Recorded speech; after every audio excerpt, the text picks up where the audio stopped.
Well, well, well. I have to say, quite impressed. Shocked, but impressed. Something we haven't seen in a while, Carolina Panther fans from all around the world, of all shapes and sizes. And that is another victory. Oh, yeah. In this rainy, just crazy weather day. Maybe one of the ugliest wins, but a win is a win no matter what. Ladies and gentlemen, welcome to the Carolina Panthers Talk podcast here on the YouTube, the Tube, and the Facebook. I am Blitzball champ Jason Ingram, and the time has come to celebrate. To celebrate as the Carolina Panthers get not only their second win of the season, but their first NFC South division victory. They get revenge on the Dirty Birds of Atlanta by a final score of 9-7. Didn't get a single touchdown. Eddie Pinheiro put that foot to work to nail 3 field goals, with one of them being the game-winning field goal with 1 second left to anchor the Carolina Panthers to victory. And of course, they got to play a round of Sweet Caroline at the stadium. Now, I have to say, maybe I'm crazy. Jeff R., welcome to the stream. He says, I'll take it. I'll take it too. I will take it too. Good to see you, bro. But you know something? Bryce Young looked like a completely different quarterback that last drive. I think, honestly, one could argue throughout the game, but Bryce Young looked like a completely different quarterback, especially that final drive. And even on the drives leading up to the field goals, he looked like a completely different quarterback. Let's give credit where credit's due. Shout out to Amir Smith-Marset, who was used quite a lot in this game on the run. Chuba Hubbard running hard. DJ Chark with the impressive tiptoe sideline catch. Jonathan Mingo had a couple of catches as well. You know, I give credit where credit's due. Bryce Young looked like a completely different quarterback. He looked more focused. He looked more confident. I think after he had that long scramble for the first down, he even did a first down pose. Bryce Young looked a lot more confident today, ladies and gentlemen. He looked a lot more confident. 18 of 24. Look at that. 18 of 24, 167 yards, no touchdowns, no interceptions. There was the fumble, but he was able to jump back on it, so that's good. He was able to jump back on it. But yeah, Bryce looked like a completely different quarterback today compared to all season. Jeff R. says he looked like he had confidence in that last drive for sure. Oh, absolutely, brother. Delhome Smith, welcome to the stream. He looked closer to the Alabama Bryce the final 2 drives. Oh, facts. Facts. Good references. Good references. But I was very impressed. Now, I know a lot of people can look at this from the outside and say, "Oh, it's 9-7." I get that. I get that. But we have to understand what Bryce has been going through all season. And to come in here where the weather was just really against both teams, and played well, no turnovers, had some great drives leading up to the field goals, wasn't able to punch it in the end zone, but he didn't turn the ball over. Del Homesmith says, "Oh, Lord Christmas. Oh, okay. Hey, good to see you. It's been a while. Had to change my name on here, but I agree 100%. Yeah, yeah. Good to see you again. Good to see you. But wow, what a game. What a game. Shout out to Xavier Woods for the interception. Although Drake London was wide open. Drake London was wide open. But hey, I will take it. I will definitely take it. But yeah, Bryce Young, I'm proud of him. It's really good to see him play with confidence. I think once Bryce Young, and shout out to the O line. They gave up 3 sacks, but shout out to the O line. He had a decent amount of time throughout this game. He had a decent amount of time. Del Holmesmith says, "This is what we were waiting to see from Bryce all season. Good to see you too. I hope you're doing great." I am. Appreciate you. Appreciate you. But if we can see more of this Bryce, I think he'll be fine. I think he'll be fine. And maybe that's exactly what it'll take. Maybe that's what it'll take.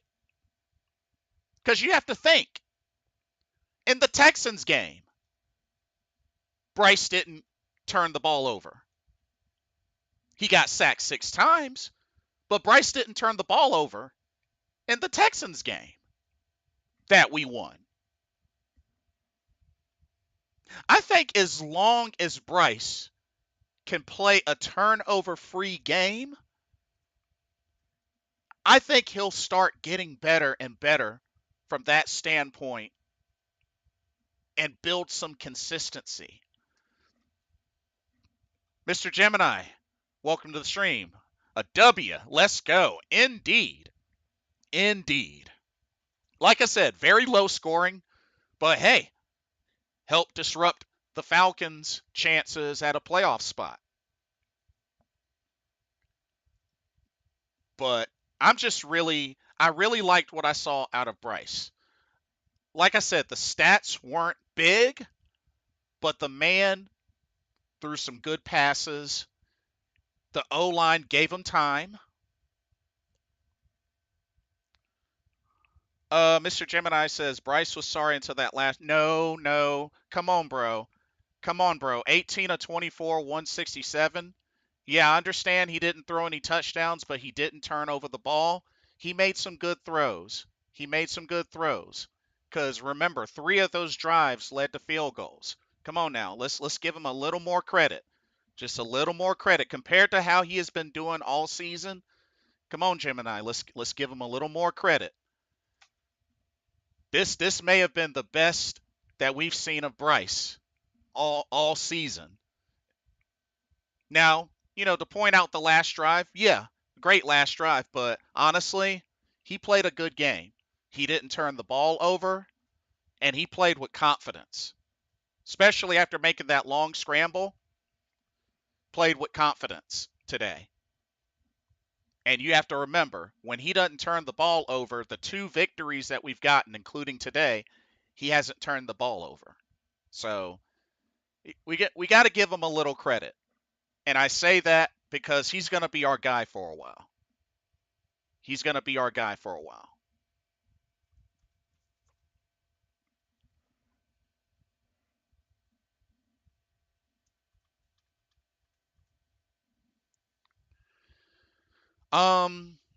Delhomme Smith said, and I have to say, the play calling looked way different in the second half, which is a shocker. It was in the best way possible. It was the best Bryce game, in my opinion. Yeah.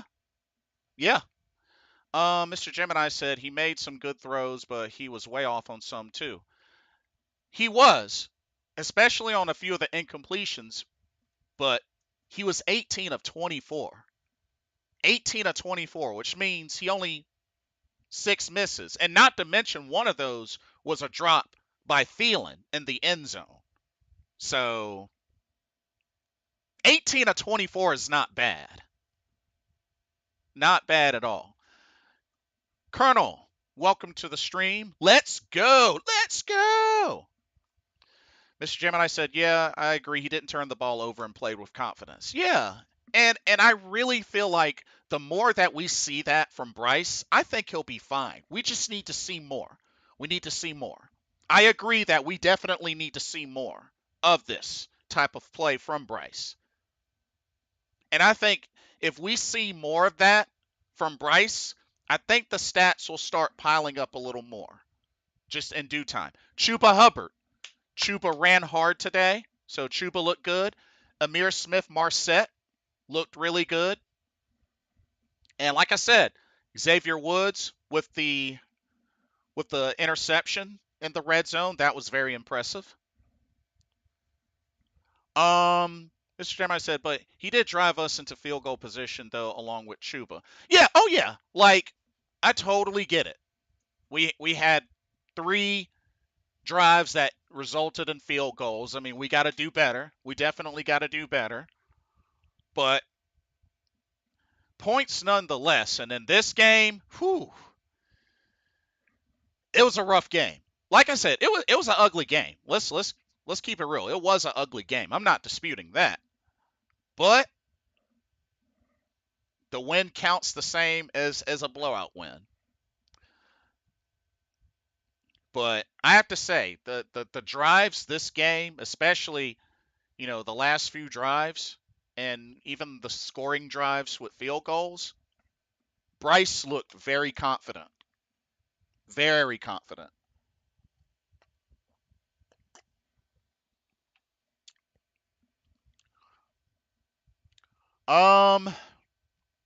Still got to do better at getting to the quarterback though. We didn't sack Desmond Ridder all game. Not one single sack. But kudos to Frankie Louvu. Frankie Louvu was all over the place. Great game for him. J.C. Horn, great game for him. Troy Hill. Troy Hill with the fumble, causing the fumble. Shout out to Troy Hill. I hope we keep him. I really hope we keep him. Derek Brown racking up a handful of tackles as well. Mr. Gemini says 2-0 in the black helmets. Oh, yeah, that is right, isn't it? Yeah, sure is.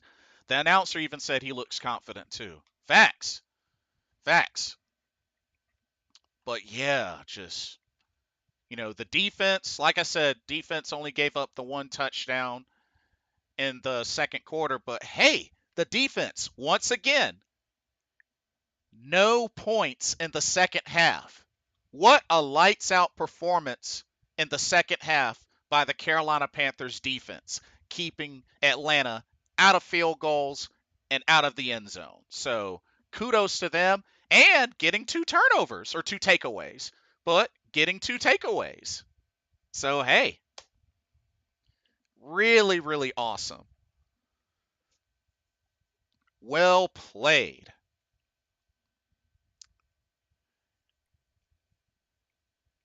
All right, let's get him in here. Hey! What's good, man? What's good? A victory. That's what's good. For real, though. Oh, man.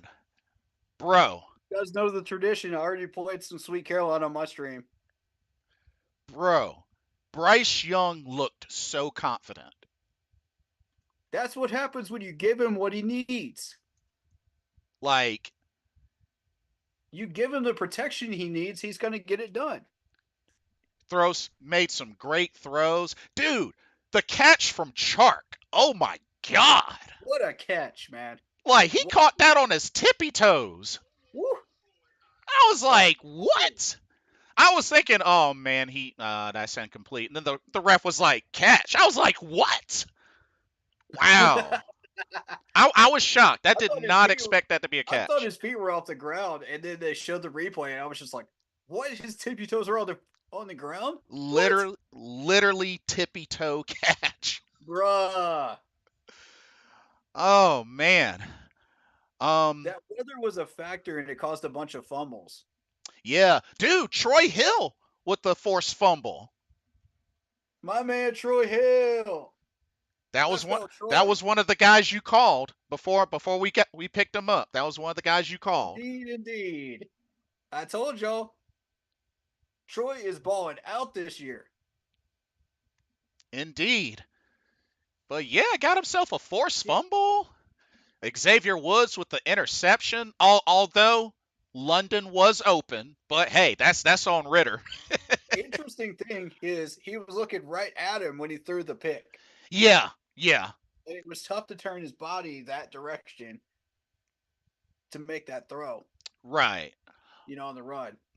Mr. Gemini says Derek Brown is a monster, big grizzly. Yes, can we talk about Derek Brown? Let's Der- go. Derek Brown just manhandling folks and just racking up a handful of tackles. Mr. Gemini says Coach Avero needs to stay. What a catch by DJ Yes. Chark, and Bryce Young can do it. Yes. For all you people saying Bryce Young is a bust, eat some crow. I, That's all I got to say right now. Now we do need to see more consistency of Yeah. this Bryce Young, I told y'all he had that talent. but I really believe if Bryce can just they can just continue to give him time, kudos to the O line, Mm-hmm. like he can make those throws Yep. with confidence.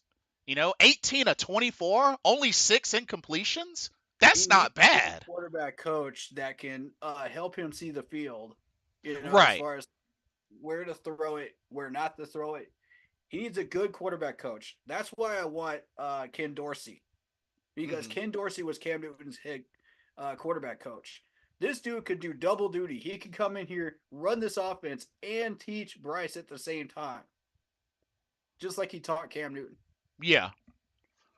I want him. No matter who our head coach is, I want him. I'm not settling for anything less. Although I think it is safe to say that Eddie Pinero is our leading scorer of this season. Yep. Mm-hmm. Oh man. And it was also nice to see him get, some revenge on Atlanta as well. Yeah. But I like that we didn't immediately try to punch it in and we just took a knee, you know, yeah, because how many fumbles happen around that goal line around that time? That is extremely dangerous. You so can't take that risk. I originally wanted them to try for it, but then once I realized Atlanta had no timeouts, I was like, "Oh, no, just settle for the field goal. Settle for the field goal." Yeah. Yeah. If they had like one or two timeouts, I would have said, okay, let's try to make them call those timeouts in Mhm. any way that we can, play that chess game. Let's get rid of those timeout pieces. Mhm. But right now, we made the right decision. There's too many opportunities for that ball to be fumbled at the 1 yard line. I've seen it so many times in so many games, and it's Right. cost so many teams a win. Right. So we made the right call. Mr. Carolina. Mr. Carolina's in the house. Let's go. How's it going, my You man? did call a win. He did call a win. We actually split with the Dirty Birds. Hey, hey. And it didn't cost us a draft spot either. I've been checking because we got two teams that are 3-win right now. We got New England and we Right. got the Arizona Cardinals at 3-win. How you feeling, Mr. Carolina? I'm gonna be honest with you, gentlemen. I watched the first half of the game and then I got turned off. I'm not even gonna lie to you. Oh, for But a real? win. I don't blame you. I'm just, I'm just disgusted with bad football at this point. Like I'm allergic. And then mother's goals coming to town, so my wife and I are trying to get the house, from when she came in. But from the parts that I did see, and I'm just checking out the stat line. like I said, win is a win. Hmm. Ugly win, pretty win, Mm-hmm. it's a win. Right. So regardless, um, happy for the win. It's to keep losing, and luckily we're not for business and let all swing through the draw because that would suck. Uh, um, overall, defense, from what I like, the defense is scary good. Like literally, if they're healthy the entire time, it's scary good. Like the world beater on offense, quarterback or anything, but to a point that I was listening to today, the Falcons literally everything we don't have, or the opposite of us. They have a all pro caliber tight end in Kyle Pitts. They have a Right. legit young number one wide receiver in Drake London. Yep. They have a legit all pro. He can be and he will be a running back in John Robinson. They have everything we don't have. They don't have a quarterback. Now imagine, and again, imagine if Bryce Young is on the Falcons. How much more improved they probably will look with Bryce Young on the Falcons because they have the Yeah. supporting cast around him. Hmm. They have a Good running back point. that can take the pressure off. They have a legit number one. They have a tight end that if you get him the damn ball, Kyle Pitts is a mismatch nightmare. Right. If you can get him the damn ball, if he can stay on the field. They're But all one system too. and that's what I'm saying. It's just like Bryce again.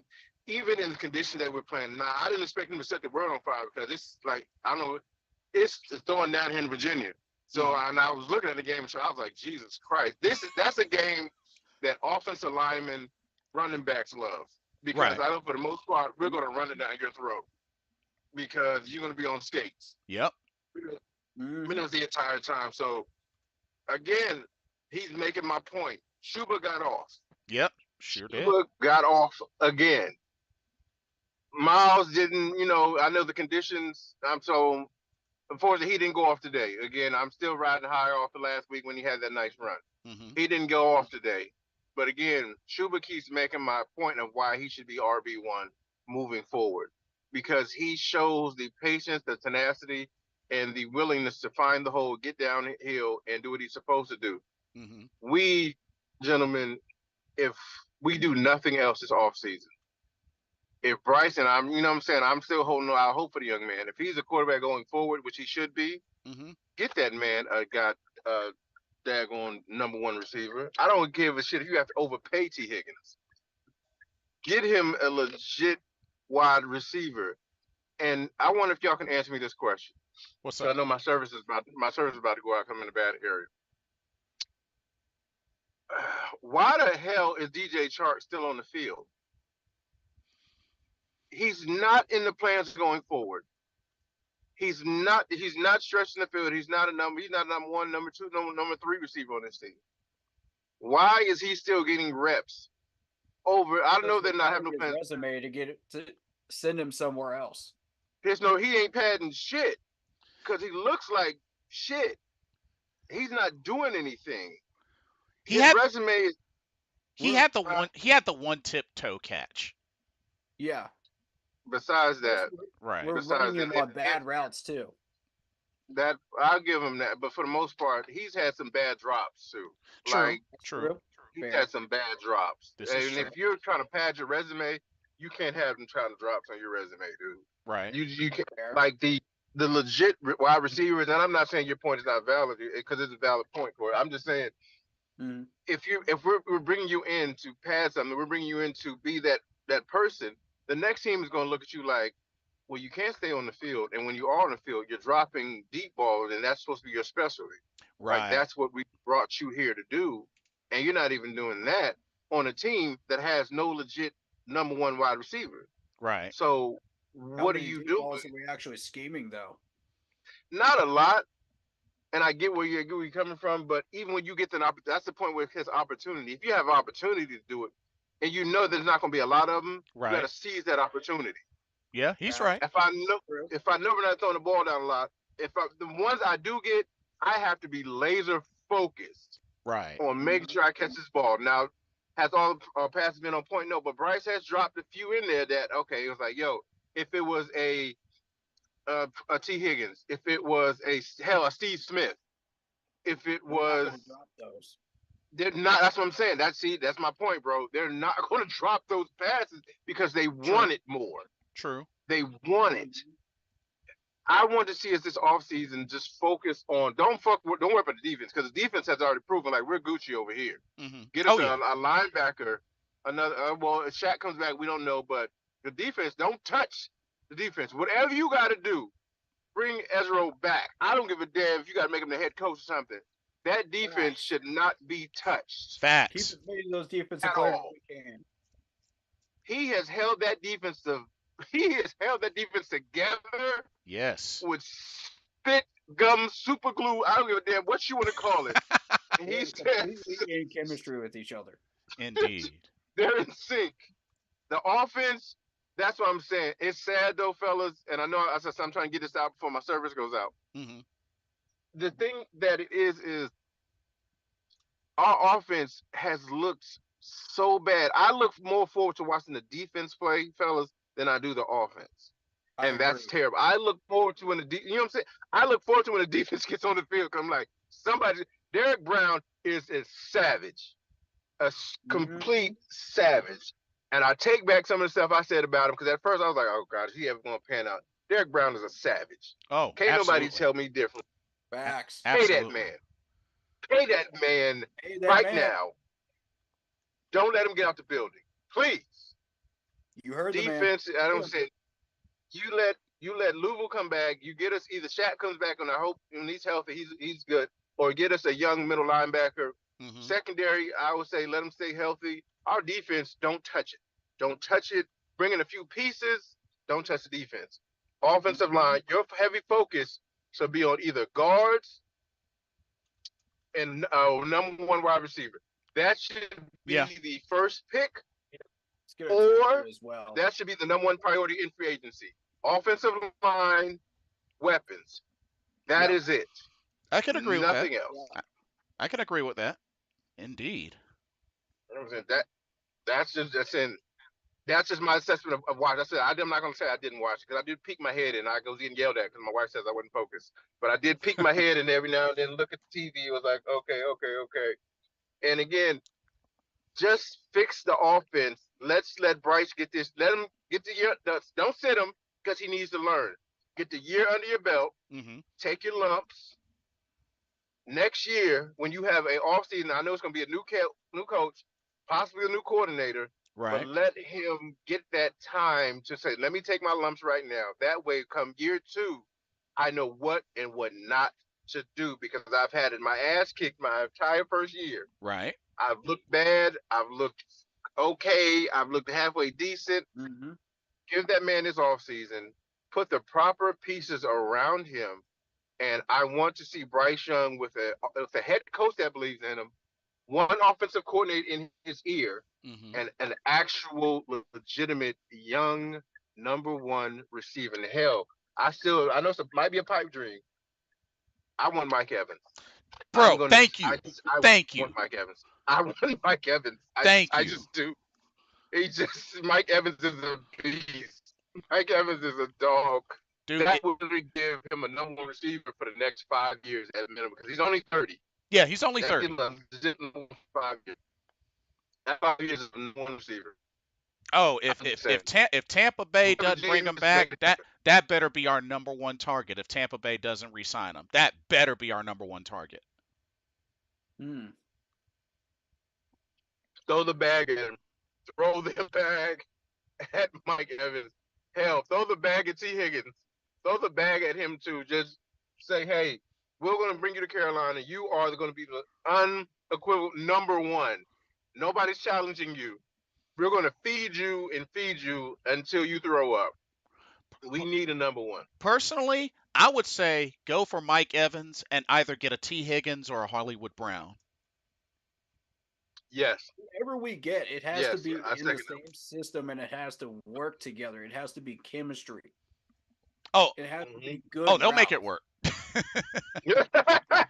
they better make it work. We said when we signed all these guys, we said we'll make it work. Well, we got an Iowa to Misfit Toys from 6 different systems. That's the problem here. That's why it didn't work because you tried to put together a Madden All Pro roster with a head coach that doesn't know what he's doing with his head coaching and his playbooks. A, That I can agree with. a lot of cooks in That the kitchen So as make well. it make sense when you start putting these guys together. Is put them from one system Yeah, and make it work. Now they could be hybrid players every once in a while right. and play two different systems, but make the primary one your one system. hmm Um, couple and of that's where the head coach comes into play. So if you're getting a Mike indeed. Evans, get people that work with Mike Evans' system. Um, couple of quick comments. Chef 85, welcome to the stream. He says they're already talking to Ben Johnson of the Lions again. Tepper already met with his agent at the league meetings. I would take Mark Brunell as a quarterback as well, or quarterback coach as well. He has done great things with Jared Goff, who was viewed as a bust before the Lions trade. I would be beyond fine with Ben Johnson as the next head coach, younger offensive minded coach that has done great things in Detroit. Facts.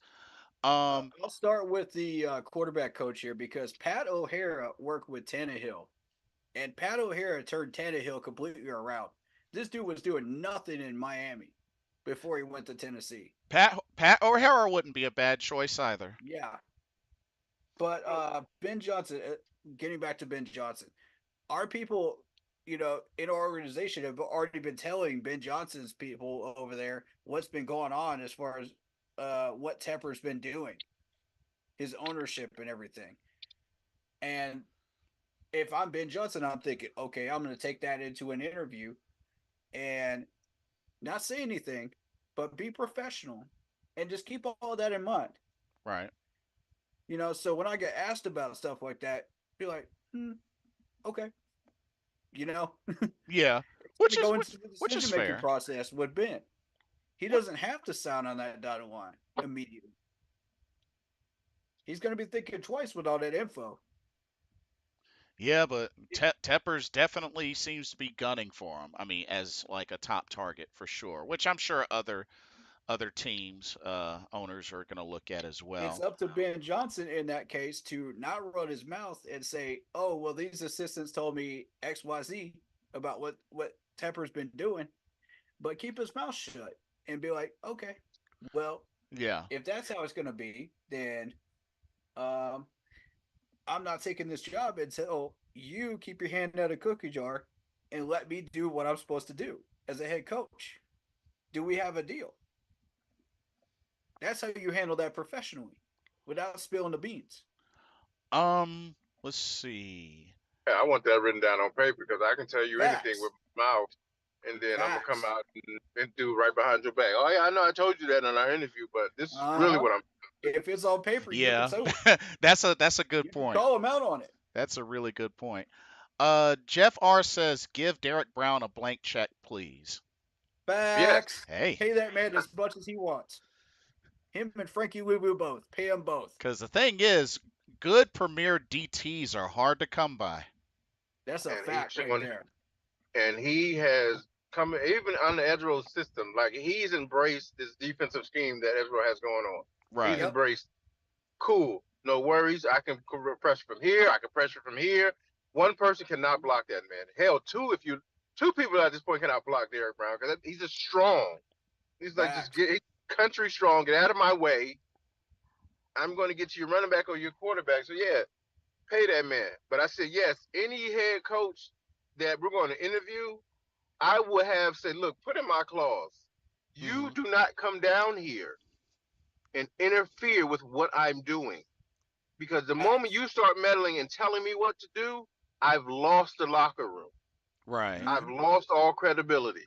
Stay Facts. yourself in your box. Let the football people make football decisions, sir, and watch how much quicker this goes. That goes from I wouldn't mind Vince Johnson. I wouldn't mind the offensive coordinator for Philly. Again, Yep. I'm not going to sugarcoat this one. We, to me, you don't need an offensive minded head coach to run a team. It could be a defensive coordinator, but you know what that defensive coordinator is going to do? He's not going to get in the offensive coordinator's way. If he's a Right. defensive minded head coach, he's not going to fool with the offense really because that's what the offensive coordinator is for. Right. We keep Exactly. you have to remember when you're hiring an offensive minded coach, he's going to have his hand in that cookie jar. What happened this year? Yep. Frank Wright, He's quote right. unquote, offensive minded coach, Yep. he wanted his hands in the cookie jar. Right. If you look, that's what I'm Yep. saying. I know this example, it's a short one. D'Amico Ryans does not have his hands in the cookie jar in Houston. Right. He doesn't. He may give Facts. his input, but he said, you know what? That's what I hired you for, sir.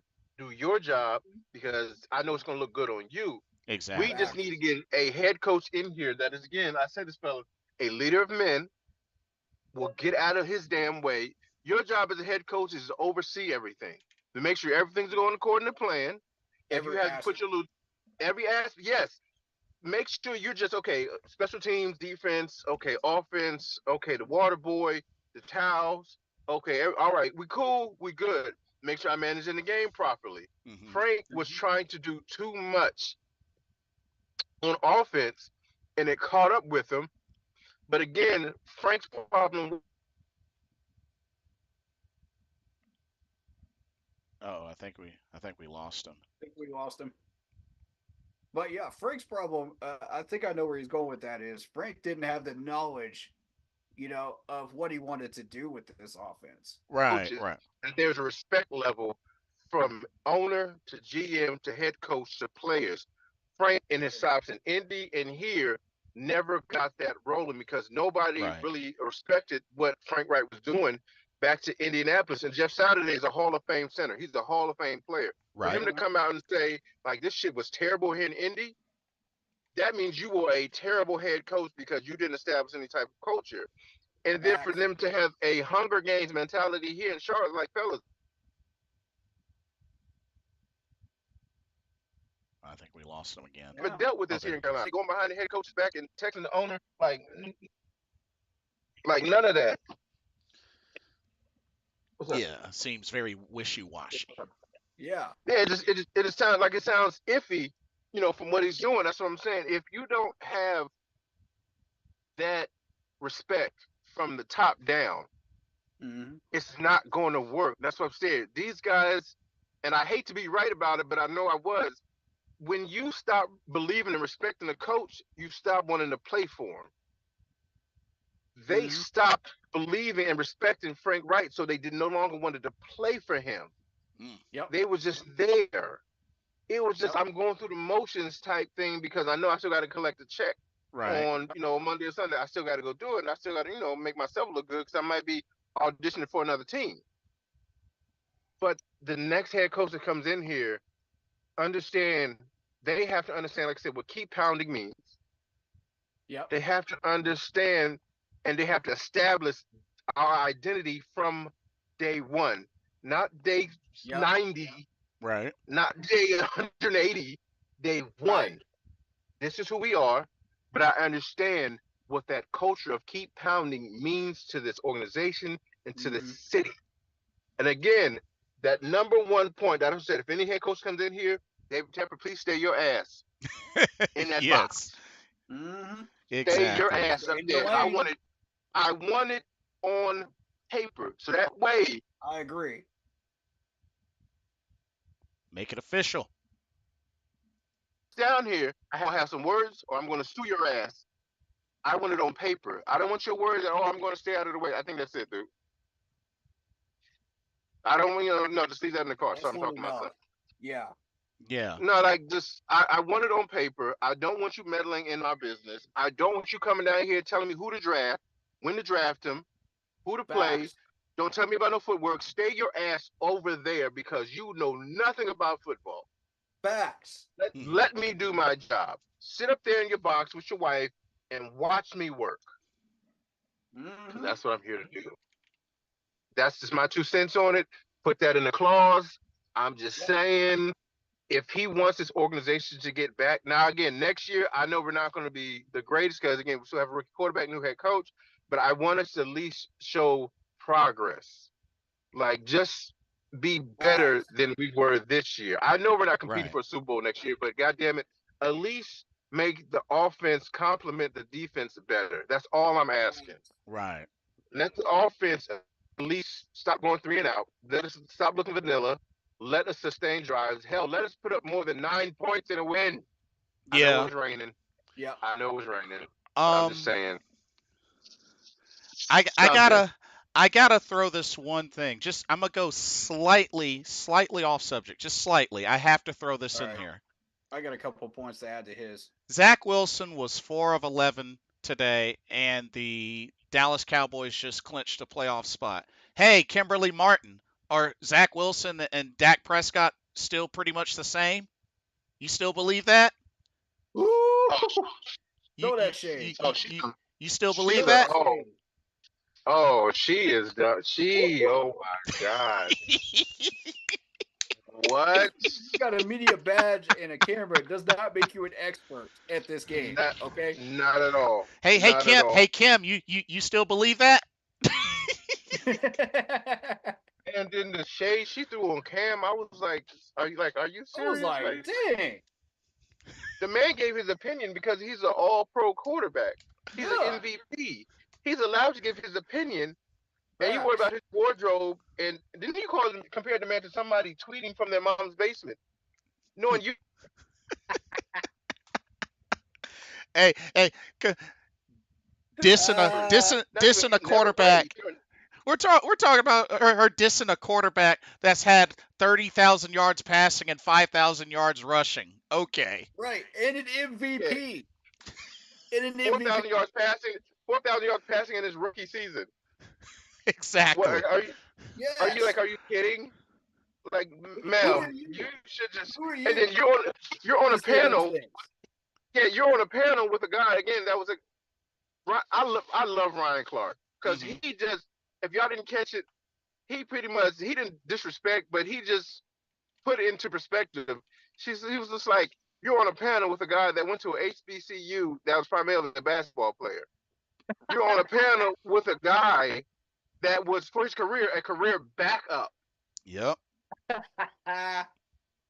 So he was dissing him without dissing him.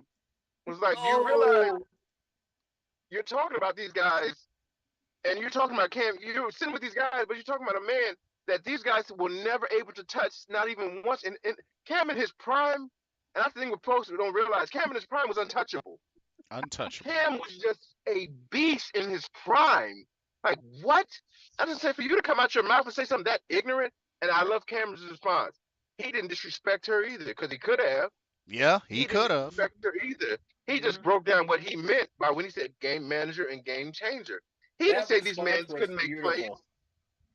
Well, classy. It was a classy response to her ignorant Facts. comments that she made about him.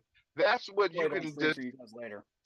Right. It was just like it was so dumb and it was so disrespectful. Like, why are you attacking this man for his opinion on a game that he's played better than most quarterbacks have ever played the game?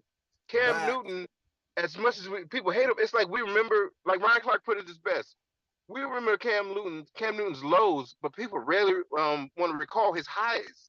And his Yep. highs were Mhm. when he was carrying this team on his back, Facts. carrying them on his back with breaking record touchdowns for rushing quarterbacks, launching the ball 50 some touchdowns. That year he won MVP with Ted Ginn, Jericho Cotchery, Philly Brown. Yep. And like, are Yep. you kidding? That It's was like his three. The most it's average like wide she receivers forgot. you could ever find. It's like she forgot about that. It's like you're talking to some guy that was a career backup. Oh, wait a minute, that's the guy that was sitting to the right of you. He was a career backup. You should have said that to him. But you're not going to say that to him. You're going to say that to the MVP. Which last time, and no disrespect to him, he's never even sniffed an MVP. Not Facts. ever. I don't think anybody up on that panel has. Exactly. Yep. But because you're a woman and they put a camera in front of your face, no disrespect, women know football too, so please don't take that the wrong way. But Right. because you're a female up there and they put a little press badge in your hand, you think you know football all of a sudden. Mm. No, ma'am. You don't know football. And, But that was my 2 cent rant on Don't that one. ruin your sport. yeah.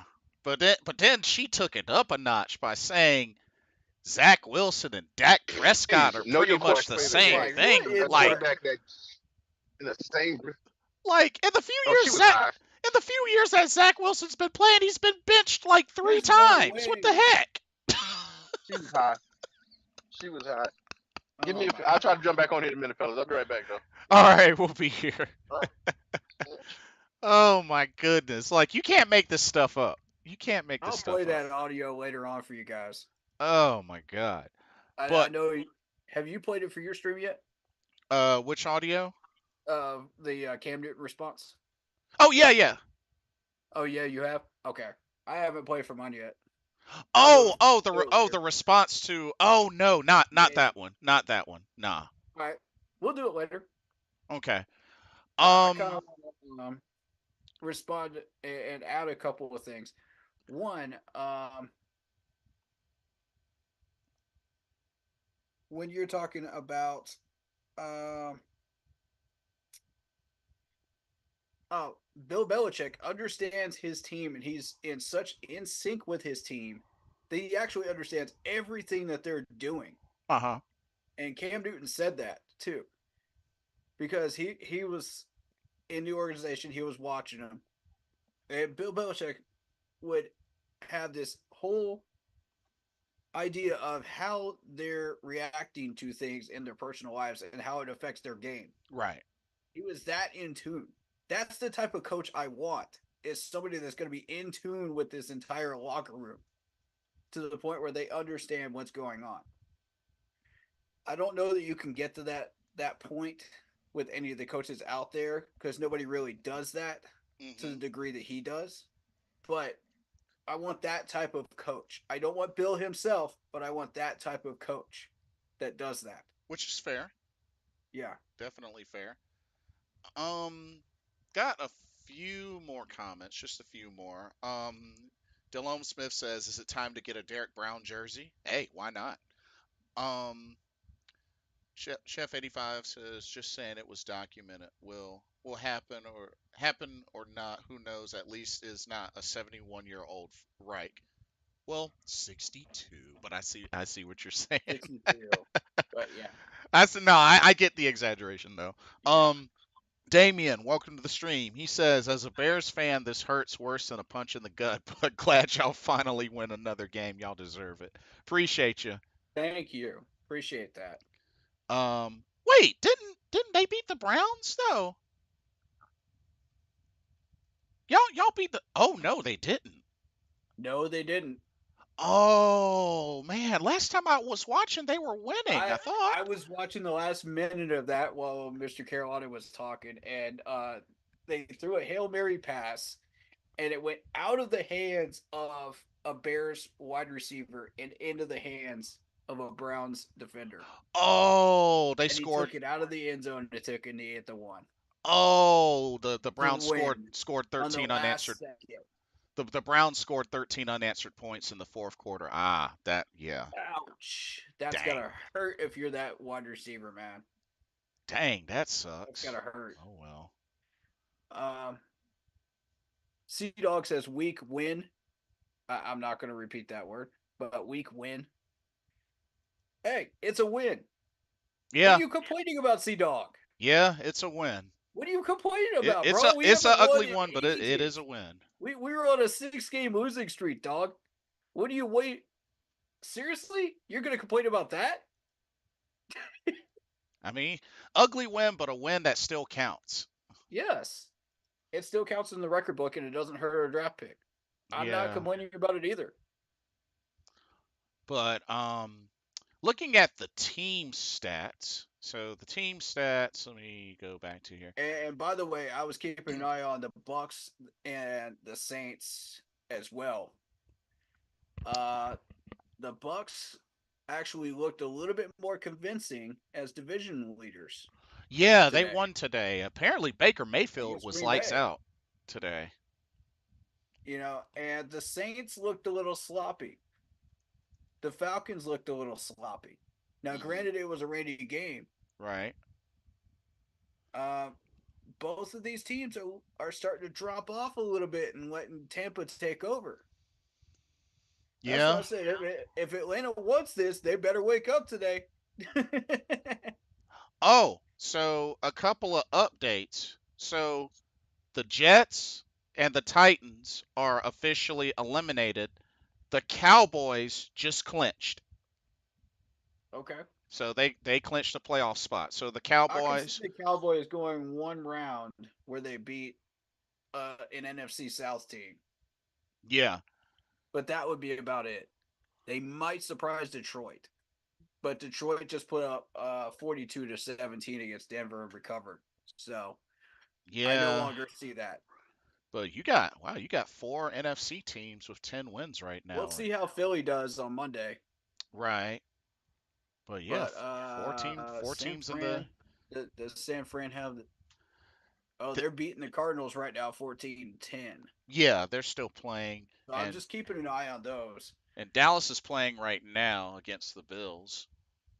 So, Yeah, but I'm actually watching that game right now. looking at the Um, team looking at the team stats, only had four penalties against us, so not bad. yeah. Four penalties from both teams, so pretty overall a fairly clean game. Time of possession, oh, we rocked that. 33 minutes 56 seconds to 26 minutes 4 seconds. Oh, we rocked the time of possession.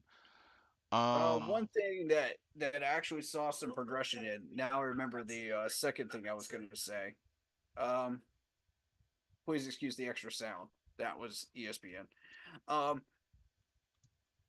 One thing I saw that we actually made progress on was the run stopping today. We actually played some grown men run blocking, run stopping football today. Yeah, only gave up 52 yards, and Ritter and Cordell Patterson had -2 yards. Bijan only had 11 yards rushing. Tyler Algier 45. So yeah, we only gave up So 52 th- yards. this is okay. So 52 yards. Hmm. This is where this raises questions about Ben Warwick. Okay, if we were able to do this against the dirty Falcons team during a rainy Sunday afternoon game, Hmm. why could we not do this all season long? Why were these guys not getting off of blocks before that? Why were they not closing gaps? Why were they not making pushes on that offensive line? Why were they not making tackles for losses? You've got to question Ben Warwick on that. What changed? And can we do it again? Can we follow that up? There were times where it worked and other times where we let these guys kind of get through the gaps and get some extra yards on us. Hmm. So, how can we follow that up? What can we learn from it? So, I'm looking for Ben Warwick to go into the film room tomorrow and say, "Good job, front four." Now, this is what I'm looking for from going forward from here. And you can't just take that Matt Rule approach and just say, "Okay, you need to do this, this, this, and this," and then step back and let them do their thing. No, you got to actually coach them. You got to give them drills that will make them keep that going, keep that muscle memory going. Because if you don't exercise that muscle memory, what happens? You lose it. That's been the problem all year long. We haven't been exercising that muscle memory. So Yeah, even if these guys are all pros, and have been doing this for a number of years, if you don't exercise that muscle memory, what happens? They lose it. this is true. Um, Damien says, nope, lost by field goal. Hey, I'm a Bears fan. I'm used to the stupidness. Yeah, I feel you. They fed off of Derek Brown today. Yeah, absolutely. There's no lie. Um, let's see. No turnovers. We got two takeaways, so that's great. Um, we're 0 and 3 in the red zone, unfortunately, but that last drive was understandable because they were out of timeout, so we just had to get the field goal. It was a chip shot. Mm-hmm. Um, and like I said, only gave up 3 sacks, so one was on a scramble, so I don't know if Yeah, that one's really that big of a deal, but O line did good today. yeah. I I was really don't just have any complaints about the O line. To be real with you, same. uh, I'm gonna let Cade Mays off with that false start because how often do you see him commit a false start? Hmm. Same thing with Adam Thielen. I'm gonna let him off the hook for those. But Another game where the defense kept the offense out of the end zone and no points in the second half. So defense showing up and showing out. I'm incredibly proud of this defense right now. Oh yeah. I'm wondering, because we did give up that one touchdown. Why was Frankie Luvu? Uh, we had the safety Von Bell out there covering this dude, and also there was another linebacker out there. Why do we have two linebackers and a safety covering a speedy wide receiver? Yeah, I wasn't too sure what happened We on were that doing that play. during the 4-3 back in the day too, Hmm. with Phil Snow as well, and also during Ron Rivera's tenure. Why are we doing that? Like, what coverage play is that, and why does that actually work? Because Beats every time me. we tried it, we got burnt. And there were a couple of plays where really Von Bell was really on trial because this dude was just not there. Hmm. And I was like, hmm, you know, should we start evaluating Von Bell a little bit? There's Per certain players I want to take a look at, just see if they will, what we should do with them, because we're going to lose some of these players when we get the new coaching staff. right. This is true. Because some of them are going to not want to stay here, depending on what coach we get. But I think If we get but I think overall, their top receiver was Johnu Smith at tight end today with 61 yards receiving. So, despite the one touchdown, defense did their job. So, and I'm curious to see what players would you want to see evaluated that might leave or might stay that are on the bubble. Like uh, who would you put on that list? Because Von Bill's one of them for me. um, I would say also many might say Like, Camus, but honestly, I'd say keep Camus if we can. yeah, yep, I'm down to keep Camus. Maybe evaluate Nick Thurman. yep.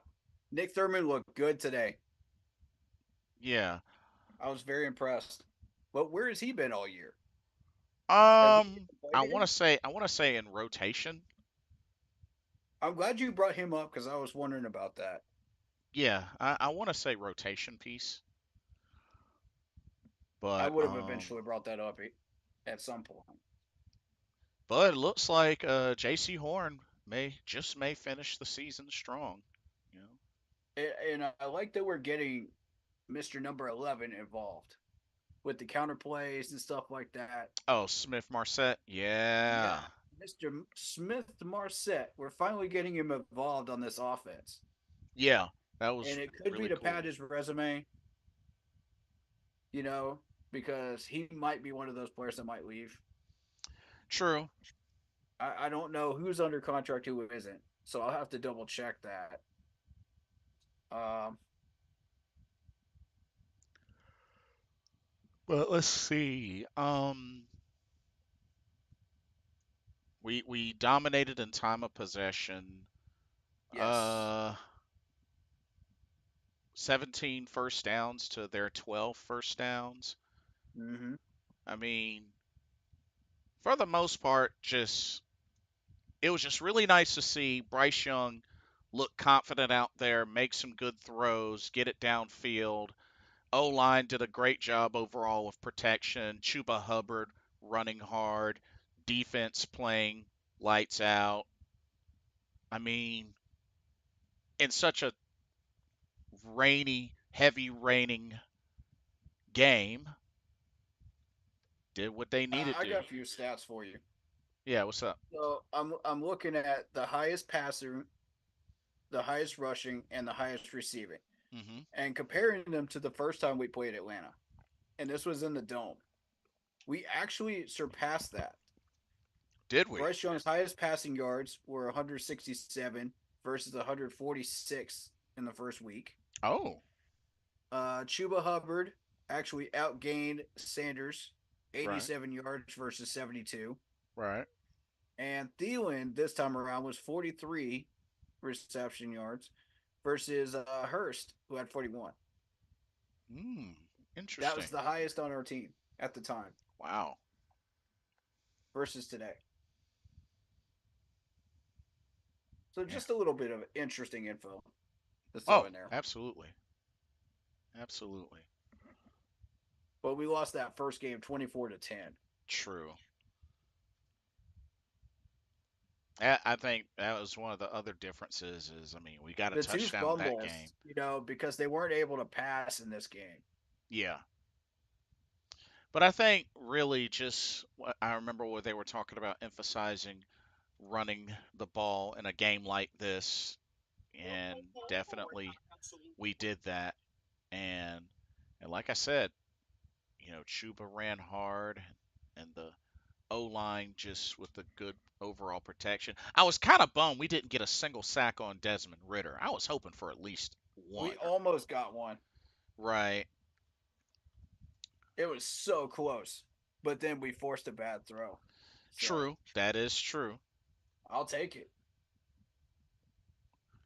And like I said, it was just really good to see us get some takeaways. The forced Mm-hmm. fumble from Troy Hill and the scoop up. I forgot who scooped it up. I want to say Brian Burns scooped it up. I think he scooped it up. Brian Burns scooped it up. Troy Hill forced the fumble. Gotcha. Yep. And then the Xavier Woods interception in the red zone. Mm-hmm. So, something what we normally don't see from Carolina because we're ranked last in takeaways, and hey, we got two today, so this was big. But I'm just glad we got revenge. I know a couple of Falcons fans, so I'm I'm just glad we got revenge today. So that was really good. Low scoring game, but a win nonetheless. And I mean, bro, I really don't have too much more to say. I mean, I got a we few more things. we won, Uh, so I can kind of fill the void here. yeah, what you Okay, got? so I'm going to start with Adam Thielen, who had 7 targets today and only caught 4 passes. This is yet the second game that that's happened. Oh yeah, good point. That's a little bit of a concern, And he had a drop in the end but zone. a, a, a good thing that we have is Jonathan Mingo, 4 catches for 5 targets Yep. for 33 yards. Yeah, he did pretty So well. that's kind of an uplifter, Hmm. but nobody else caught more than 2 passes or was targeted more than twice. Oh yeah, good So that's point. something we got to work on is uh, playbook scheming. Yeah. So again, I want an offensive system where everybody works within that same system. If you're going to get an RPO system, you want RPO type players. If you Right. want a West Coast offense, you want a West Coast type players to fit that system, to fit that scheme. So if we can do that and we can get say we get Ken Dorsey in as an offensive coordinator, Okay. regardless of who we get as a head coach, sure we get Ben Johnson. That's fine. Okay. Just let Ken Dorsey do his thing. Right. I Let him agree. get who he's going to get. And just stay out of the way, Ben Johnson, and be a head coach. You know what I mean? Yeah. And if we can pull that off, then we just rely on Ajaro to do his part with the defense. And look at that. Once we Yes. revamp this offensive line and we start getting things moving, a lot of good things start happening. Yes, indeed. We got to teach the fundamentals again. And if we can teach the fundamentals, we're good.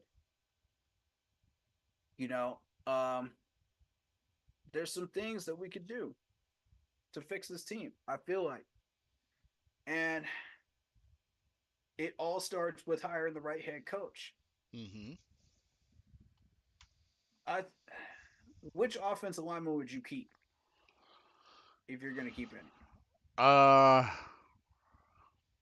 Well, So That's really where the question starts coming in, and you go back to, okay, what scheme are we running? yeah, These guys are 75% run block oriented right, as opposed to pass block. Yes, they can pass block, but how good are they at pass blocking? right. You've seen the PFF grades. Those speak for themselves. I think we need more of a balance on that O line, just I because agree. we got to get production out of both the run and the pass. So I agree. I would like to see a 60-40 pass block orientation. now I don't That way we know can do both. what that looks like on paper right now, We but don't know because we don't know what scheme we're running. yeah. So that's something to definitely look at for this off season for sure. So, like I Um, was saying, when you go for wide receivers, make it scheme fit, make it make sense, yeah, build chemistry. but It's that O line. Let Bryce have that chemistry with them. and we should probably wear these uniforms and helmets more often because we are 2-0 since those wearing those new black helmets. Yes, sir. I love those. Yeah, should probably rock those more. But As far as Detroit, whoa! Jared Goff throws 5 touchdowns today. whoa, Whoa! 3 of what? them to Sam Laporta. That was your guy. Yo, Jared Goff went off. 24 of 34, 278, 5 touchdowns, no interceptions. Oh my God. And Jahmyr Gibbs rushed for 100 yards even, of 11 carries, 1 touchdown. Amon-Ra Whoa, St. Brown, 7 catches, 112 yards, a touchdown. Sam Laporta, 5 catches, 56 yards, 3 touchdowns. whoa. Dang. Looks like they got themselves a gem in Sam Laporta. Goodness Yes, gracious. they do. Dang. And Jahmyr Gibbs got a receiving touchdown. Mm-hmm. Okay, Jared Goff. And Detroit's 10-4 now. Oh shoot. Jared Goff, 24 for 34, 278 yards, 5 touchdowns. 5 big smackaroonies. Dang. Quarterback rating of 134.6. My Lord. Shoot. Y'all better recognize Detroit's a Amon-Ra threat. St. Brown, 7 targets out of, 7 catches out of 9 targets, 112 yards and a touchdown. God. Trying And to it just keeps going. trying to tell y'all Detroit's a threat. I've been trying to tell y'all too. Folks better start realizing. That's my dark horse in the NFC playoffs right now. I'm telling you right now. That's And my dark horse. and right now they got a pretty dang on comfortable lead of the NFC North. Doggone right. They've earned it. And honestly, I don't see Minnesota nor Green Bay catching them. They have beaten the Chiefs. They have beaten the Falcons, which is a division leader at one point or another. They've beaten the Green Bay Packers. They've beaten the Buccaneers. They have beaten the Raiders, the Chargers, and the Saints, ladies and gentlemen, and the Broncos, who are contenders right now. Now they're These guys are not a joke. They now are they're not to be treated lightly. now their final 3 games are the Vikings twice and the Cowboys. So they're gonna have a little bit of a challenge, A little bit of a especially pushback. You could oh be the seeing a divisional game preview with that Cowboys game, oh because I do that's a believe that Sunday the nighter. Cowboys will be hosting that game once they take out the NFC South leader. Yes, and that's a Sunday nighter. Yep. So that's gonna be a good game. That's gonna be a real good game. But looking at the standings, So yeah, both the Jets and the Patriots are eliminated. So it's really down to the Dolphins and Bills, which the Dolphins destroyed the Jets 30-0. Dolphins are winning it. Yeah, but I They're mean, getting but apparently Zach Wilson and Dak Prescott are practically the same. Apparently, it. I mean, I'm just, Where did you get your media badge? Out of the cereal box? maybe, but Like for real. I'm I sorry, don't bro. understand. It's gonna take me a while to get over like that I comment. can't even process that one. Like the level of ignorance right there uh, that you have to have, and the amount of arrogance to say that. How long has she been in the media? I've How never long have you even had that? heard of her until all this hoopla came up. Exactly. No one even knows who she is, and yet she's coming out here and speaking of all this nonsense. Like anybody in the chat, have y'all heard of a Kimberly Martin? I have no idea who she is.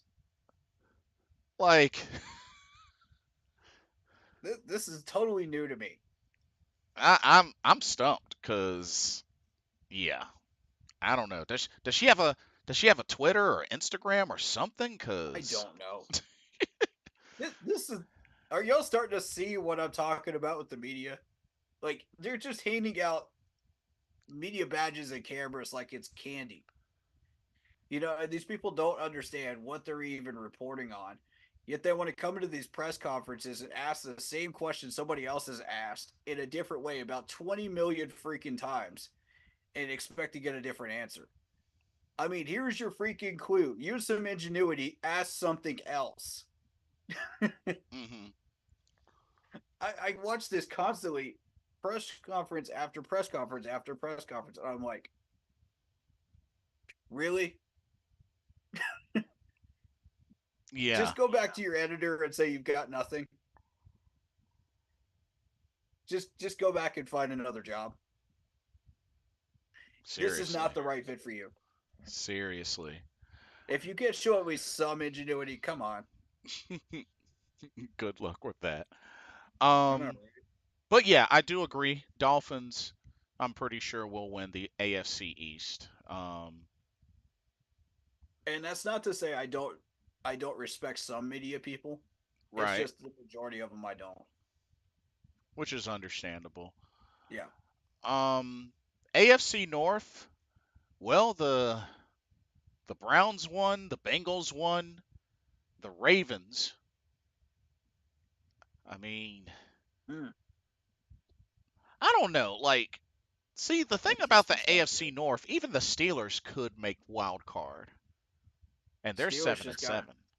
absolutely just destroyed by The the Colts, Colts. yeah, and even the Colts are in contention right now because Jacksonville. Now, see, the AFC South is a lot closer now. Jacksonville 8-5, the Colts and Texans 8-6. Mm-hmm. Mm-hmm. Like, Jacksonville's the clear leader though. yeah, but can they hold on to it? We'll see. Because Did you those, see that Las Vegas Raiders score over the Chargers? yeah, and I'm wondering how the heck it happened when the game before against the Man, Vikings they lost 3-0. what in the world is going on here?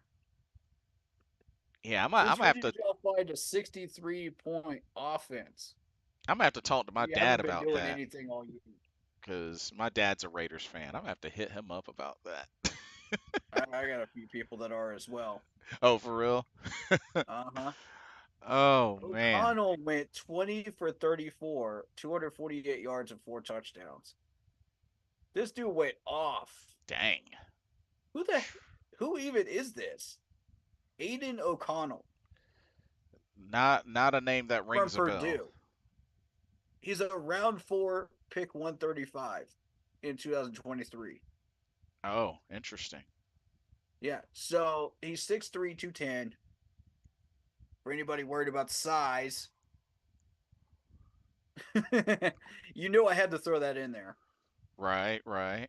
Uh, just as a dig against that, 1,613 yards this year, 8 touchdowns, 7 interceptions. But interestingly enough, up till this point, a quarterback rating of 35.4. Now, I wonder Ah, why that is. Because when you look at this game, his QB rating was 120.7, completion percentage of 58.8 this game. uh So huh. it doesn't make sense.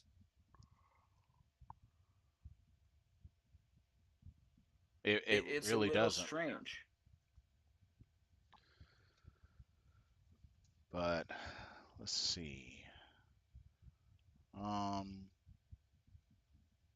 Well, Poppy says, dude, I watched the highlight tape from that the NFL puts out after the game, and when Bryce had protection and was scrambling around doing, he looked like he just did in college, man. Yeah, yeah, exactly. I mean, when you let the man cook and give him protection, he's gonna cook you up some nice chef filet, man. You know, nice meal, man. nice, But you delicious got to meal. let him cook. You got to give him what he needs. And that's the problem when he was given that time. These wide receivers weren't running good routes, and they weren't getting open. So what I noticed during that game is when these guys broke off from those routes and came back and went Hmm. back for the ball, they were open. And guess what? We threw it to them, Yep, and we got positive results. positive. That reinforces my point that these routes are the wrong ones to run. You only saw about 5 deep routes the entire game, right? One of them was Adam Thielen. He came back for the ball and caught it.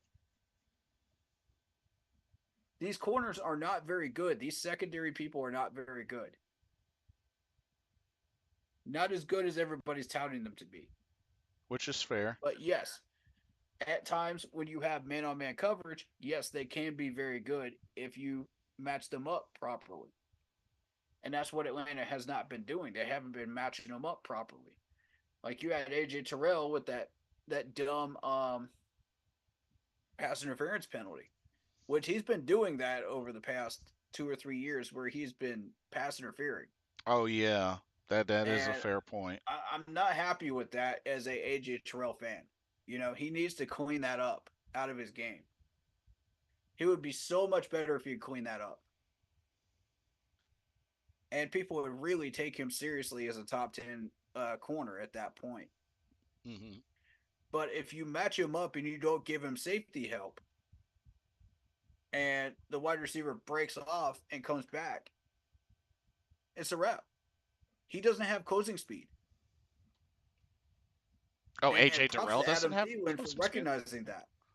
Oh, He did interesting. his homework on that one. I'm very impressed. So good job, Adam. Fair point. Um, but yeah, this is a number 2 ranked goal line defense. They mentioned it during the game. Wow. So yeah, what you don't want to do is exactly what we did right before halftime. Is we're sitting there on the 4 yard line trying to make a 1 yard gain, inside of the 5, Hmm. and we're expecting Chuba to become like a Marshawn Lynch and push the whole pile. He's not that for you. Like stop using Chuba as what he is not. Use him as what he is. Right, right. You know, like we used Smith, Smith number Marset. 11. Yeah, Smith Yeah, Marset. Smith Marset. I can never remember that name, but we'll just call him number 11. They used Smith Marset in a counter play, and that's what he does. He's got speed. He's got acceleration when he comes around the corner. That's, props to uh, Thomas Brown on that one for using him correctly. Hmm. Now, when we pulled the entire offensive line to the right and we opened up a gap, that's when you started seeing these guys used correctly. The offensive line is used in that way, you will get results. But not if everybody is in the box. That's when you have to use play action. We do not have a single play action play call in that playbook of Frank Wright's. Right. This is yet again Frank Wright's playbook. Stop using Frank Wright's playbook. You had all season to develop your own playbook. All season, Thomas Brown. You had no excuse for this. Okay, we should have 7 on the board today. 7. Not 3, 7. There ought to be a red zone 5-yard play that gets us into the end zone in that playbook somewhere. Right. Right. Whether it be a tight end drag route, whatever it may be. I don't care. Just get us into the end zone. Stop settling. And stop trying to use Chuba as what he is not. And that reiterates my point, because Chuba is not going to get that 1 yard inside of the 5-yard line because everybody's stacked into the box. Right. The entire doggone defense is there. We've been playing a physical game in the trenches all game long. You're not going to bank on Chuba pushing that entire D line, when you're inside of the 5. You got to come up with something creative. Play Right. action. The best quarterbacks out there will come up with a play action. They'll come up with something that tricks the defense, and makes them look at Chuba or Adam Thielen in that case and expects, the ball to be thrown that direction. Nope, it's going to a tight end. Nope, it's going to a number 11. No, it's going to Mingo, who you don't expect. That's what works. They'll be all one-on-one on an island once you run that play action. They're not looking for it. And all you got to do is throw it right in there. Throw it right on in route. there. Right in front of them. It's that simple. But you do need to be wary of AJ Terrell. AJ Terrell will deflect those balls. He's not known for intercepting them, but he will deflect them. Chef 85 with the comment here. Interesting. He says, Corey, Thomas Brown quit weeks ago and already knows he is gone. His wife stated as much. He is just going through the motions. So wait, Right. that's official? That wasn't a burner account cuz the account That's got what I was about to mention that. cuz I'm not sure whether it was or not. cuz didn't the account get deactivated, Chef 85? So was that I legit? have no idea. Was that actually his wife? I have no clue. Because I don't know if there was ever a follow up on that. Yeah, I didn't see any follows up either. Because I was under the impression like it was like a troll or something, or just I don't know. Like, but it wasn't long after that that the account Right. got deactivated. So I'm just curious.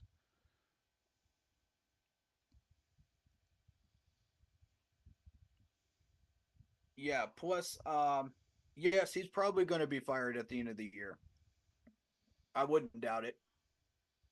Mm, But I don't think that burner account thing is going to make a difference. He's still going to get fired either way. yeah, probably. Damien says 49ers are screwed. Sam Darnold's in the game. Oh, did Brock Purdy get hurt or something? Oh. I guess Oh. I guess Brock Purdy must have gotten hurt. Hey, maybe he got hurt. They haven't been. Yeah, they haven't been putting up anything in the second quarter right now. It's 2 minutes to go. 2-minute warning Oh, before halftime. wow. Oh Brock yeah. Purdy went 8 for 10, 78 yards and a touchdown before he went down. Oof. Oh. CMC's got 2 catches for 11 yards and a touchdown. Oh really? Yep, shotgun pass. Oh, interesting. Interesting. Mm-hmm.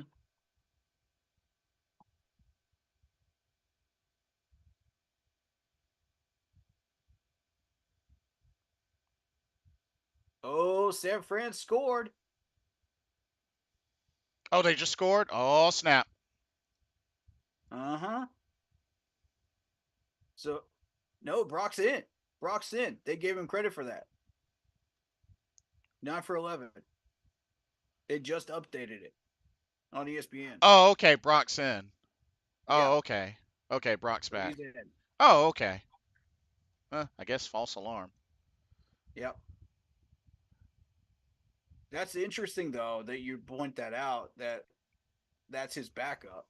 Yeah. Oh, So yeah. if Brock Purdy ever should go down in the playoffs, that opens the door for the Eagles and the Lions. Yeah. Oh, okay. Interesting. Damien said Brock had gotten hit, so had to come in for a snap. Oh, I Okay, see. Fair enough. gotcha. Chef 85 says, I'm with Corey though. No one wanted to come up with a play action, roll out, Caldwell, Thomas Brown, Reich is gone, yet Inventive. you cannot Where come up with was the something on your own. yeah? So, yeah.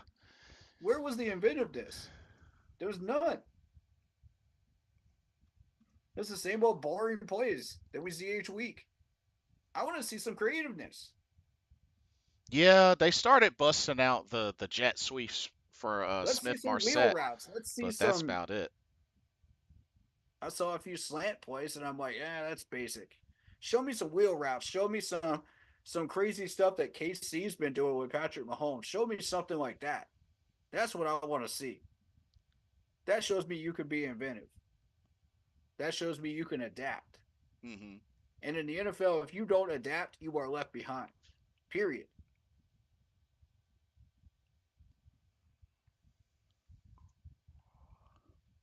But I have to say, way to show up when it was Mm-hmm. needed the most and secure this win. Ugly win, but secure the win. Yeah. Um, let's see. Oh, interesting. Matt Patricia takes over as Eagles defensive play caller. Ooh. Well, Why is it not working right now? I don't know. I hope he's good at calling the defense because as a head coach, he was trash. Yeah, he was. But again, he was taking over a trash Detroit team and expected to turn that thing around in 2 years. You're not going to turn that Detroit team around in 2 years, trust me, unless you're really, really good at it. Well, At then what? again, they did make the dumb mistake of letting go of Jim Caldwell despite their team going 11 and 5. That was really stupid. Yeah. Yeah. And then they downgraded from Jim Caldwell to Matt Patricia. I'm like, oh my God. But, it is what So it is, I guess. it's funny you mentioned that Eagles offense. Let's see. Um, they are favored by 59.2% to win over the Seahawks. Wow. And let's take a look at their performances the last few games here.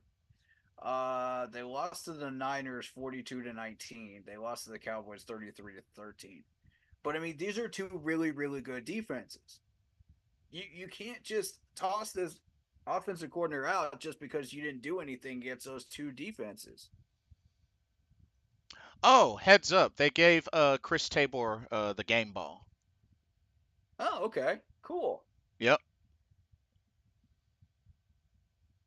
I'd give it to Eddie Pinero or Derek Brown. Yeah. Just I think I want to say this is Tabor's first win as a head coach, I believe. I think that's why.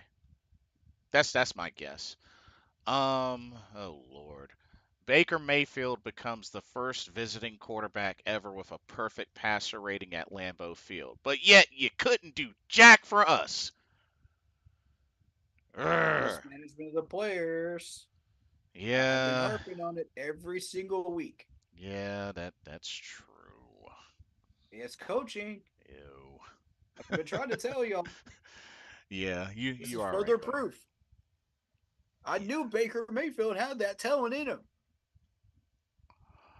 Um Chef 85 says proves my point though that they are goners. Ever Coach Evero has done a great job. If we go internal for head coaching, Evero is the guy. However, he needs to stay as defensive coordinator. I'm down with that.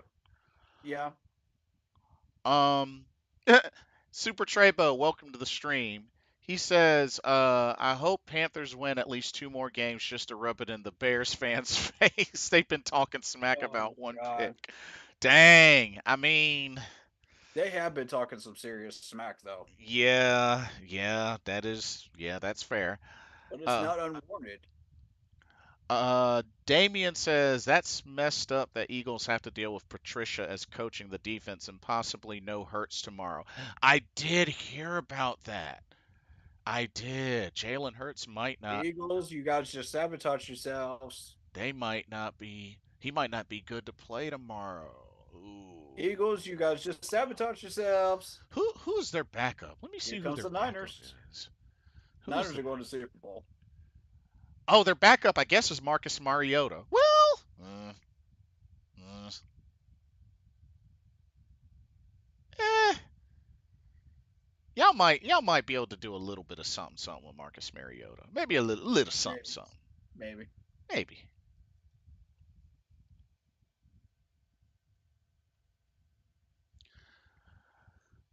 Damien says, "Whoa, why the Bears hate?" So just to elaborate, Damien, I don't know if you Hey, follow we're not hating on the Bears, but what I'm saying no, is, nah. What I'm saying is, I don't know, Damien, if you follow other Carolina podcasters or if you've gone, to any other uh Carolina Panther YouTubers, oh yeah, but a lot of them get Bears fans that talk a lot of smack, especially with how the whole draft went and just there was a lot of buildup to the yep, week 10 game. There was a lot of yep. buildup to that.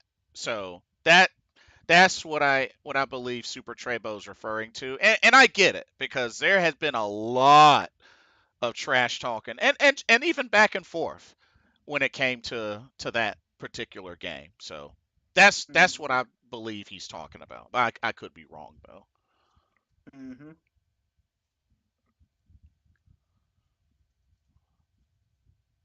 But yeah.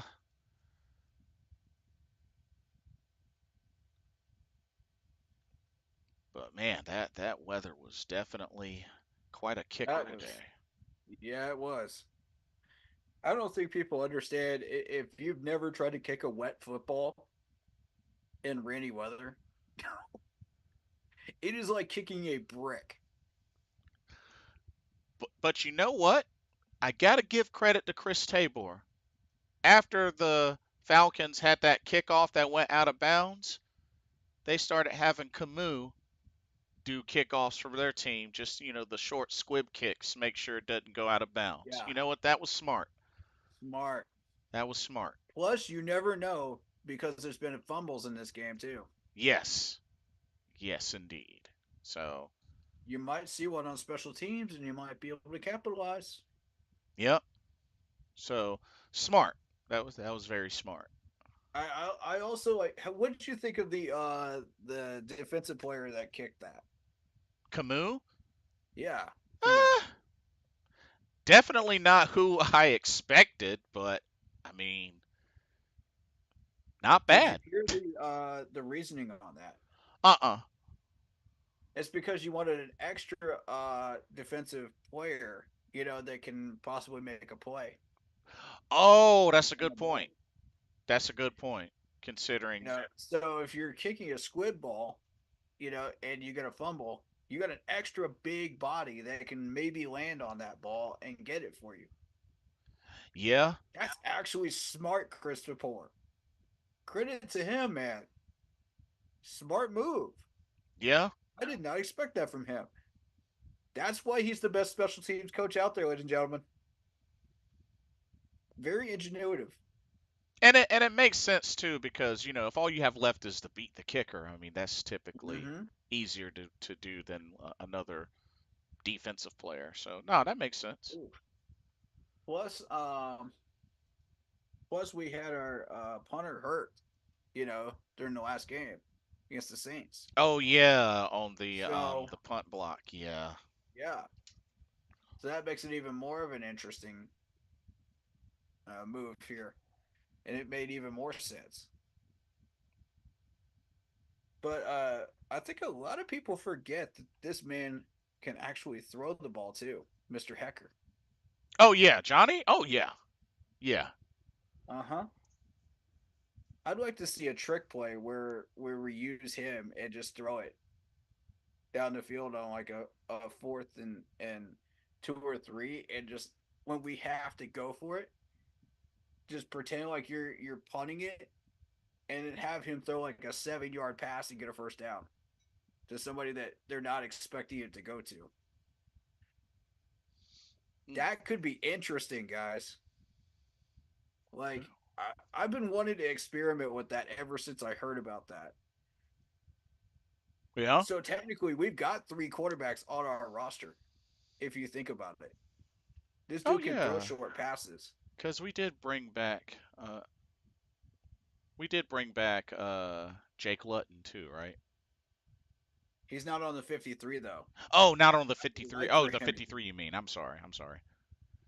Yeah, he's on practice squad, but yes, we did bring him back to practice squad. I G- want him on the 53 because we need three quarterbacks, knowing our quarterback history of injuries. Right.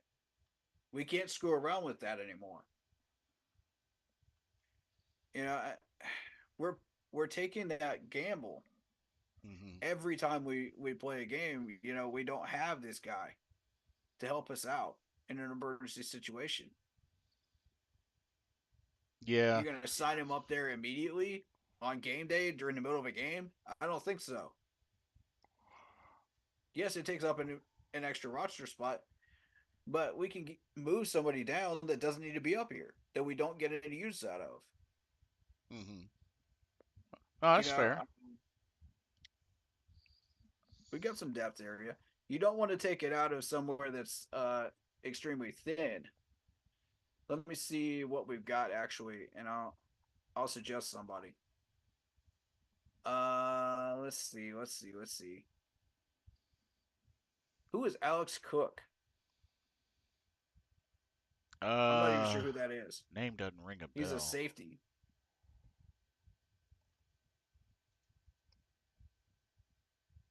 See, I would move down probably Griffin. I'd move down Griffin. You'd move him down. Fair point. You got Deshaun Jameson that we just picked up. Well, Dante just got hurt again, so maybe not. Wait, Um, wait, Dante Jackson? yeah, he did get hurt on one play, but he came back and played better. But we'll know Oh, more after the gotcha. game, whether that injury is going to turn into something more serious or not. Because sometimes it can be benign during a game and they just play through the pain. Right, right. And then you find out later through CAT scans and x rays, oh, shoot, this is more serious than we thought it was. Let's put you on a few days rest. Would I've seen that happen. Who is Tay Davis? That's Tay a Davis sounds like a cornerback. no. He's a linebacker. Oh, linebacker. Oh, I was off. Dang. 6 foot even. 222. Tennessee Chattanooga. 5 year vet. Oh, He only had one solo tackle. Okay, see, yeah, I would move him down. Frankie's fine by himself. He's not going to get hurt. Frankie's good for the next 3 games. I could see it. yeah. Frankie was the leading Um, tackler again today. we do have Mike Strachan. Strachan? Is that how you say his last name? It was some sort of tricky way to say it. I don't remember, but Strachan? Strachan? I don't know. something like that. He's a wide receiver, and we don't use him. So yeah, move him down. To get Jake Matthews or Jake Wetton. We need that spot though because we've had too many quarterback injuries. It's got to be filled. Hmm. I don't see Andy Dalton going down with an injury, but you just want to be careful. How many healthy quarterbacks have we had, during the last 9 years? Oof. You see my point? Yeah. This has we gotta get a handle on this. And Bryce Young getting hit as many times as he has. I mean, good on him for staying up and being healthy and everything, but it only takes that one hit. You know what I'm saying? And then Andy Dalton's in. And then we Yep. have nobody behind him. So, yes, you could use Hecker as a temporary quarterback, you know, without having to dip into practice squad, but I would rather be safe than sorry. Yeah. Let's not show off our ace in the hole unless we have to. You know what I mean? Let's let the league forget about it. That extra talent of his, while secretly we're developing it during practices. I want a head coach that's so in tune with this roster that he understands that that is a hidden talent. That's a hidden gem. That once we've developed it, we don't need that third quarterback on this roster anymore. We've got him. He can Mm. come in and short throw in emergency situations like a PJ Walker. That's what I want to happen. And I don't want I was very, very hesitant to bring up this topic on stream because I don't want other teams to get a word of it and get hit of it Right. Which is and use that understandable. against us. But at this point, nobody's really paying attention to this team. Why not?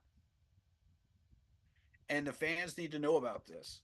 You know, we need to understand that this is what we have going forward. Hmm.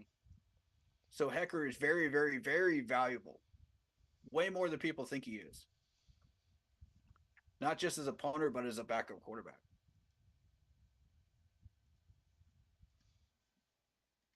Very interesting.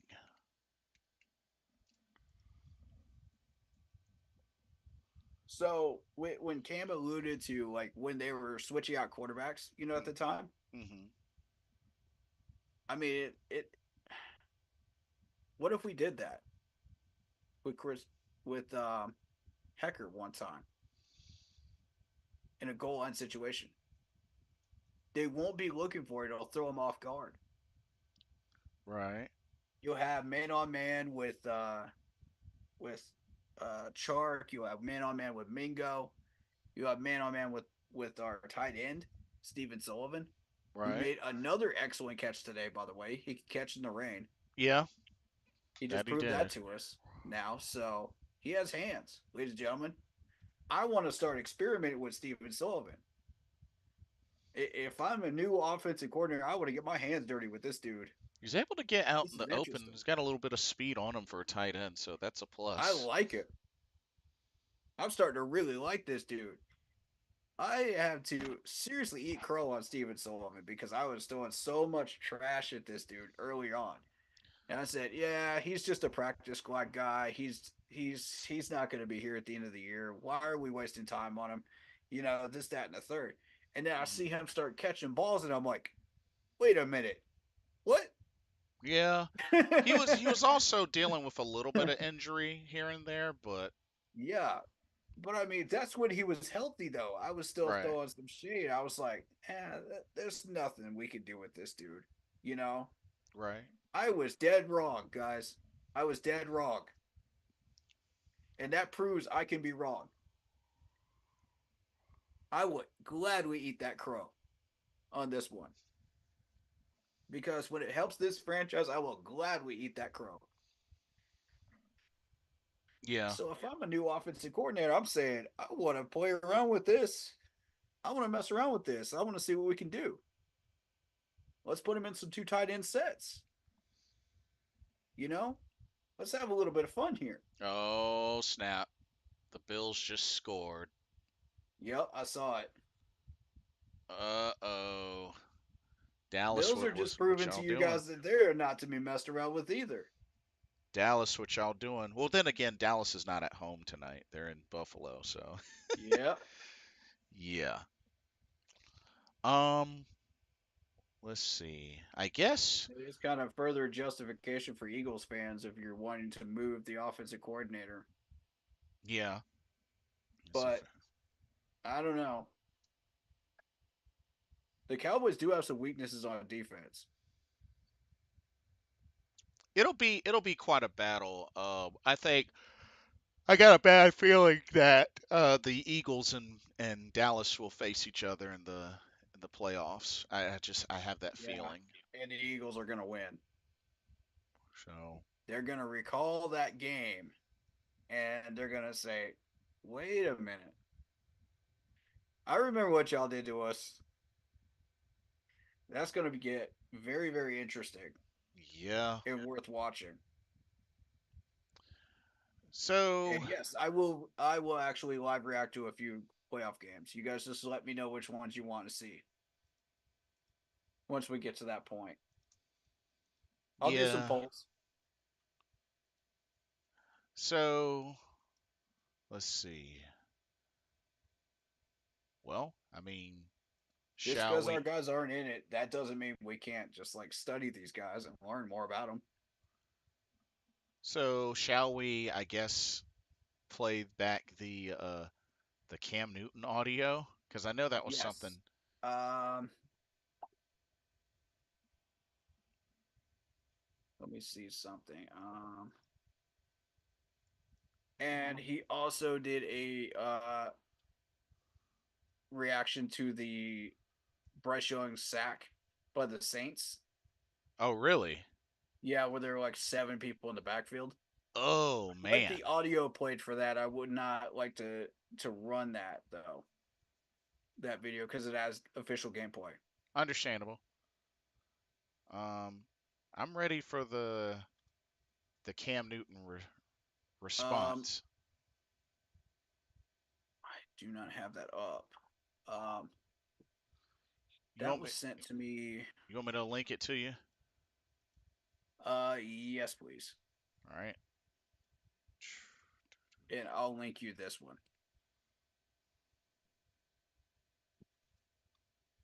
There you go. Cool. Okay. All right, so you have that one. I have this. All right, cool, cool. So we'll do the Cam Newton reaction to the media person first, and then we'll do the other one. Yeah. Alrighty. I'm ready when you are. Hey, over to left. Hold on, let me restart it. Alrighty. All right. Do I have? Is it showing? It is not. Okay, so we do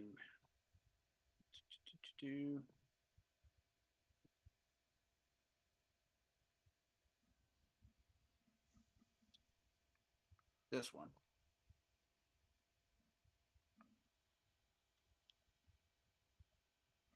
And 1 second. Yeah. No problem. I don't know why it opened in another browser. That was weird. All right, ready. Alrighty. And 3, 2, 1. Yo, what's good? What's poppin'? Hey, over the last 24 hours, there's been a lot of people who have had a lot to say about the comments that I made on my sports show, Fourth and One. Some true, some not so true, some subjective. All of it is still opinionated at the end of the day. I think the thing that I have a problem with is address the point that I made, not me. And I think oftentimes that happens in regards of athletes trying to make their point. It's easy for somebody to say, Move past the alpha for a second. So he's talking about all these NFL game managers. He sounds like the people literally tweeting at me from their basement, like, get back in the like it's like you are at home. When he does this podcast or whatever it was, this is just wacky stuff. You know, like this. Well, Cam, You know more football than that, right? It's called Funky Friday. That's his podcast. Because that's absurd. Skip Bayless has annoyed so many people, He though. telling jokes. Yep. But the first To be point that fair. I want to make here is this. Identifying the difference between a game manager and a game changer. Game manager is not a negative connotation. Ken, what do you mean by game manager? My definition of that managing player is a player who has the ability to make the right play at the right time, protecting the football at all costs. There's times in my career where I figured this out. Sometimes, Kim, you don't have to take over a game. Allow other players to do that. If we're getting personal here, there was times in my career where I did it, and there's times in my career where I didn't do it. When I think about ultimate elite game managers, Peyton Manning, Drew Brees, Tom Brady, game changer and game manager is not something where I'm saying this person is not physically capable of making some great plays. I'm not saying that.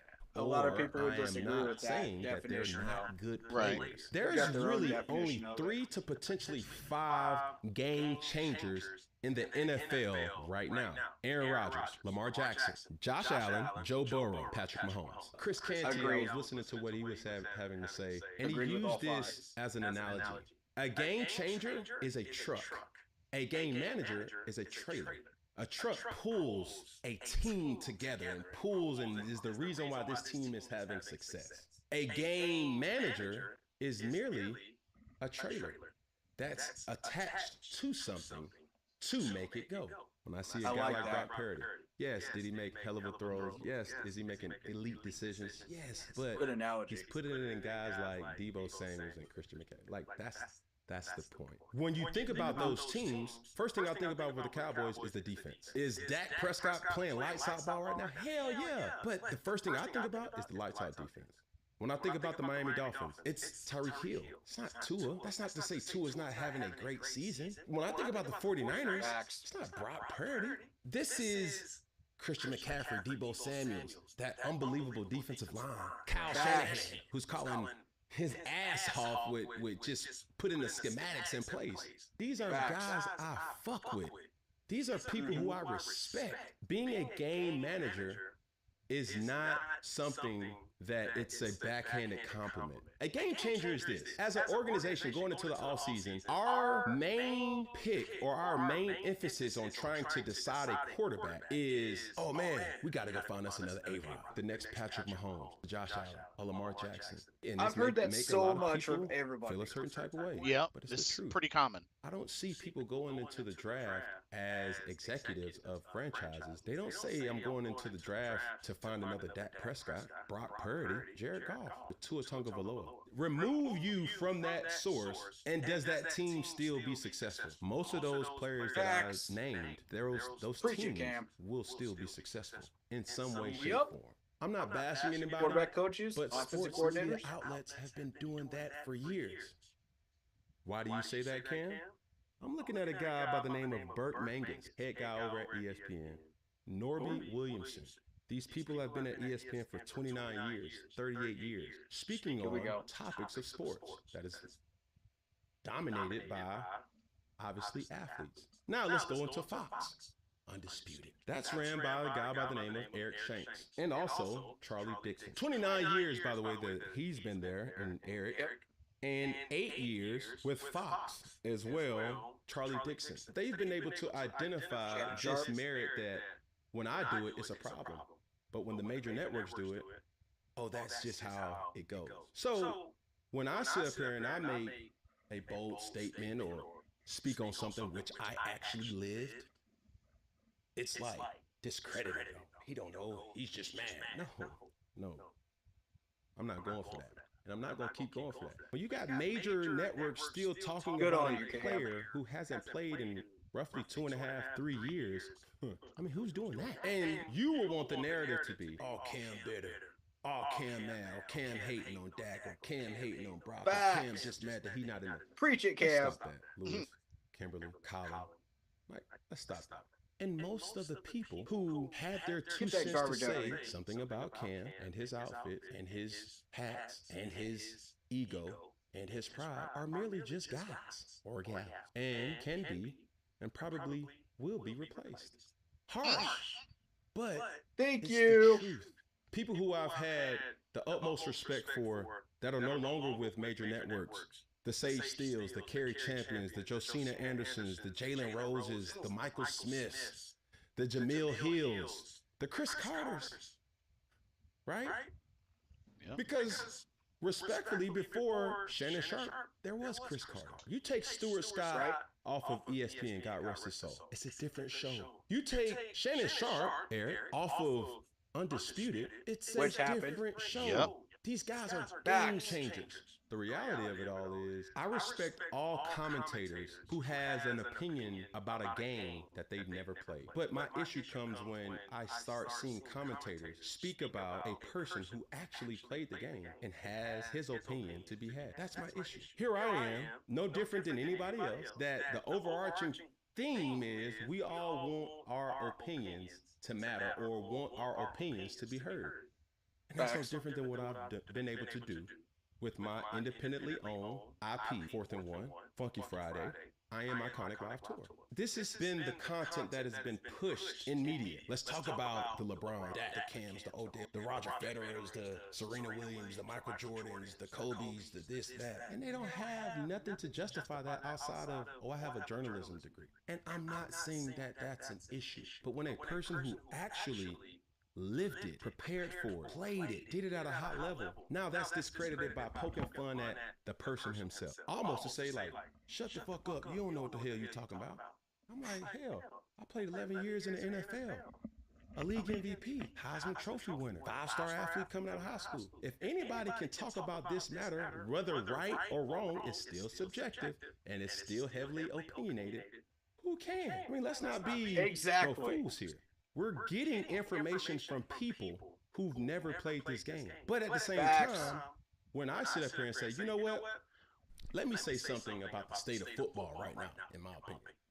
My intentions was never to suppress the talent of Dak Prescott, Brock Purdy, Jared Goff, or Tua Tagovailoa. But the facts are what the facts are. Whether I play another snap in the NFL ever again, trust me, I will be straight. The work has already been done. The proof has been in the pudding. The truth of the matter is this. As I start taking this media space very serious, I can do what you've been able to do, and that's give your opinions about different sports topics.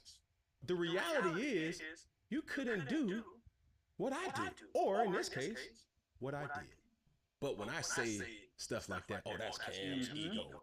I'm in a time where I feel more liberated than I've ever had because I have the freedom and I am independent. They can't say, oh man, my offensive line sucks. Oh man, I don't have the receiving core. Oh man, I don't get the same push that these particular people do because they have to protect something. Other sources, and I've done that for far too long. Be it sponsorships, protecting organizations, or flat out protecting coaches and players. Now I can really live in my truth, and I'm still making money. I'll tell you, come to Fellowship. Come buy one of these goofy ass hats that you keep talking about. Come watch or subscribe to one of my YouTube channels. Come be a part of, an experience of a lifetime. December 19th, I Am Iconic Live Tour. These are things that Cam Newton is really doing right now without the game of football. And I can honestly tell you this. The game of football has been great to me. And whether I play another down or not, I'm still going to be straight. But I can honestly say, I used the game of football.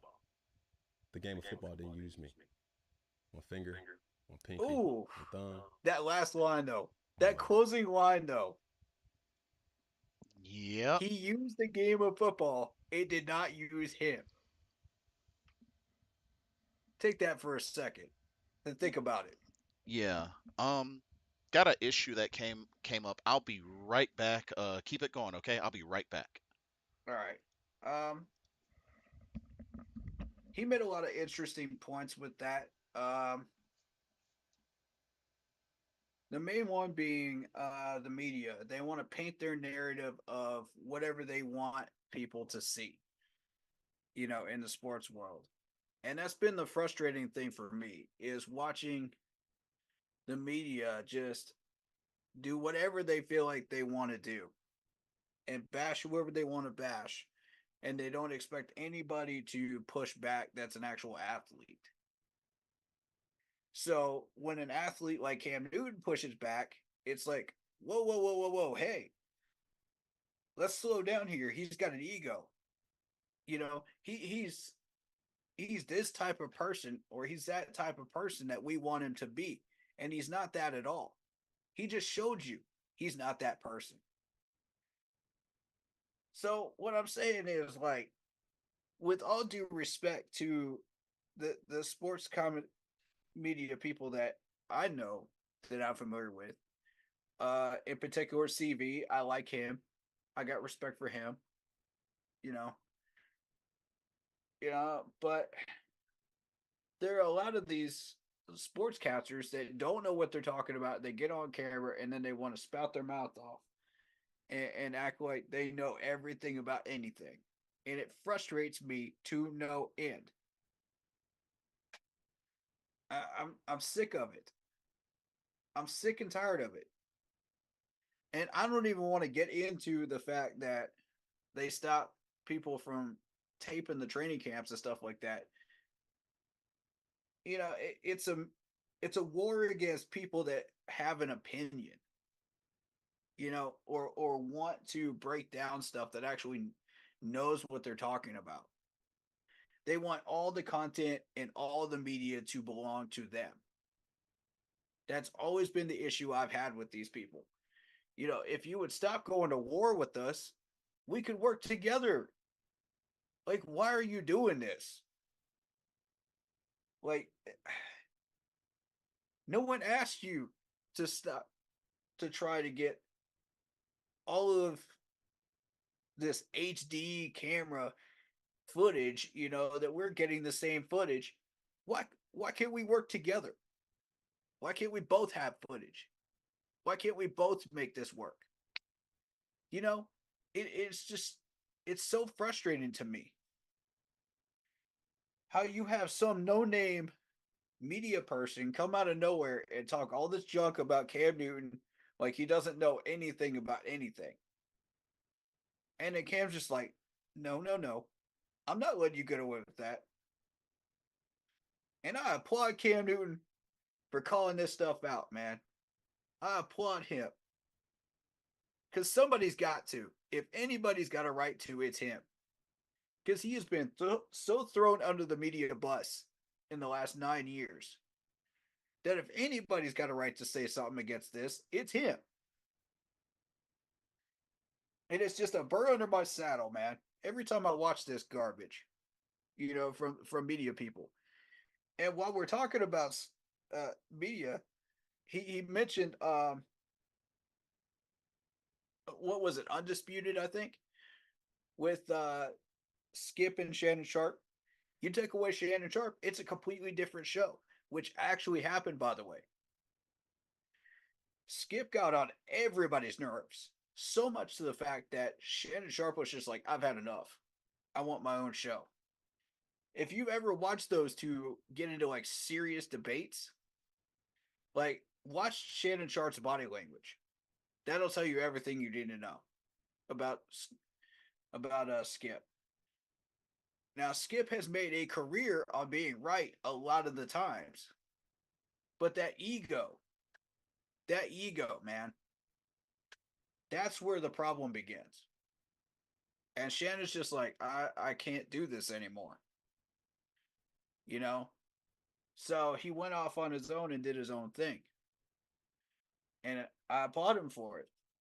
So, with that being said, you've got all these media people that are still doing this garbage, still spouting their mouths off, that don't know what they're talking about, and yet they want to try to run the narratives around here. They want to tell people who they are and who they aren't. It's a little aggravating to me.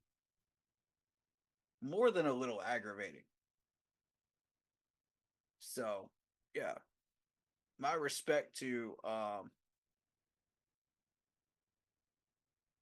Cam Newton right there. He spoke a lot of truth right there, man. And I am just so happy to see him in his element to where he's cool with it no matter what happens, whether he plays another down in the league or not. He's happy with it. He's happy with where he's at. And that makes me happy, as a Panthers fan and as a Cam supporter. You know, I'm on board with it. I love the fact that he's making money off this fucking Fridays. You know, I love that he's doing what makes him happy and satisfies him. And to his point, he's proving that he can do exactly what you guys are doing in the media. He can get behind the camera and a mic and do exactly what y'all are doing every week or every day. And again, he says, address the points I made. Address the points I made. Not how I dress. Not what you want the media narrative to be. Address what I said. Props to this man for doing this, man, and handling this professionally.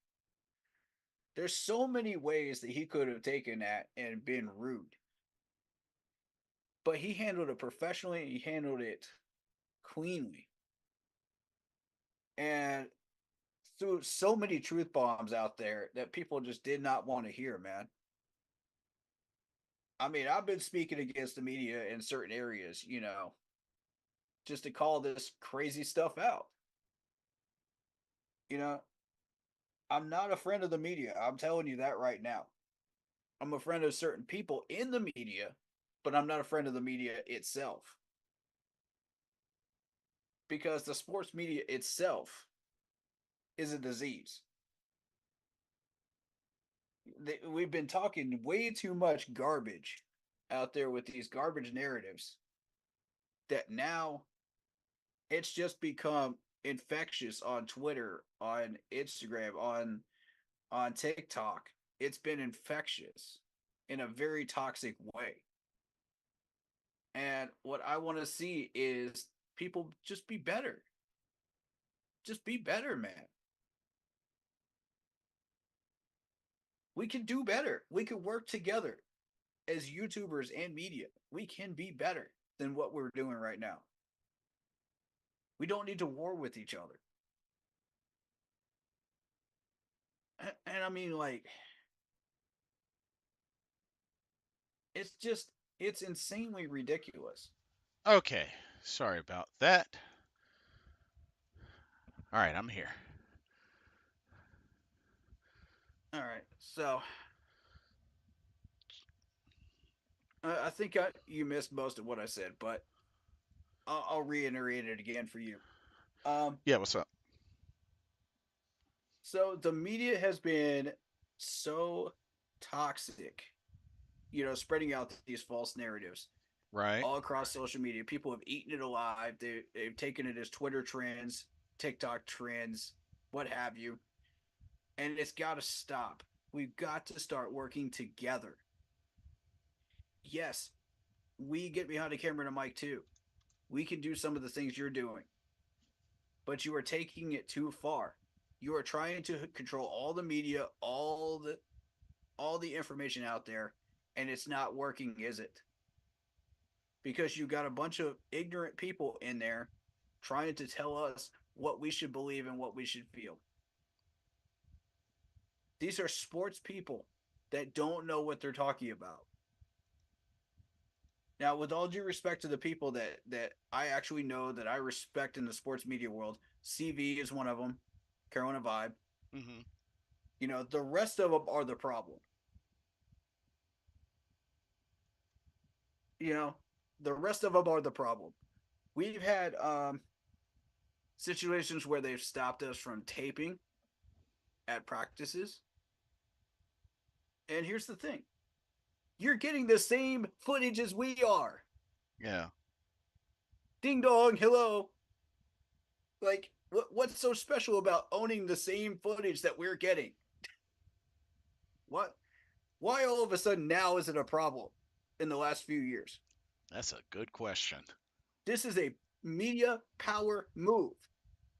And they try to tell everybody, like even players, what they should say to everybody, how they should feel, how they should react to stuff. They're always looking for a reaction. Right. Cam gave them one, and then they're like, "Oh, well, it's just his ego. It's this or that. It's how he dresses."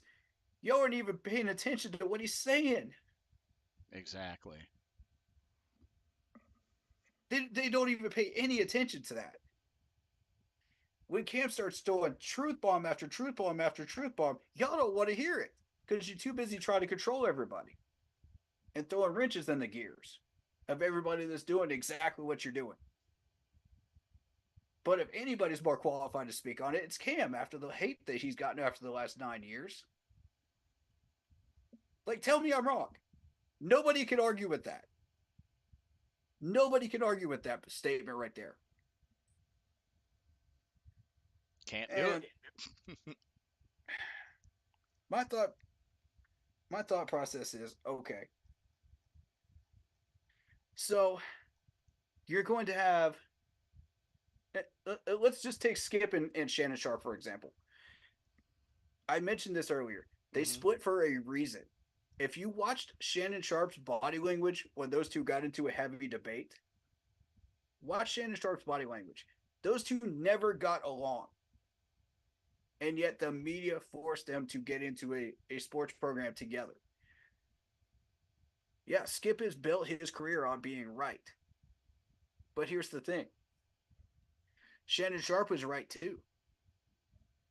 I've seen a lot of situations where those two are both correct in their own views, and you could go either way with the debate. And Skip just had to have his very little way because of his ego. That's what a real ego looks like, ladies and gentlemen in the media. Not Cam Newton, Skip. Skip.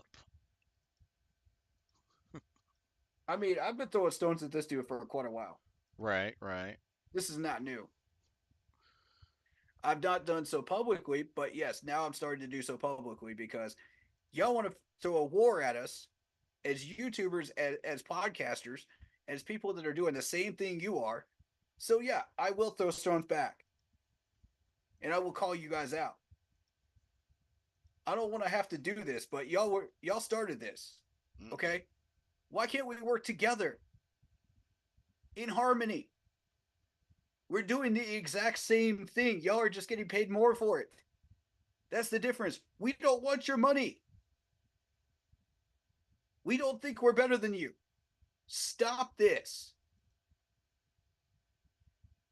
It gets under my skin. I'm telling you.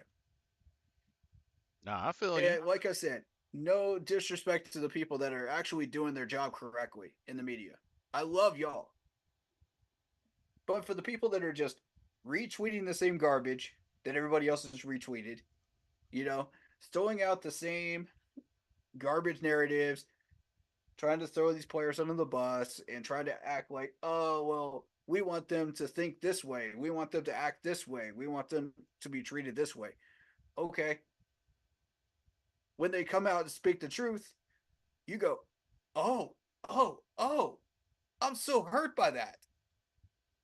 I'm so hurt by that. Really? Weren't you the ones that started this? Speaking your garbage in the first place? Trying to control them?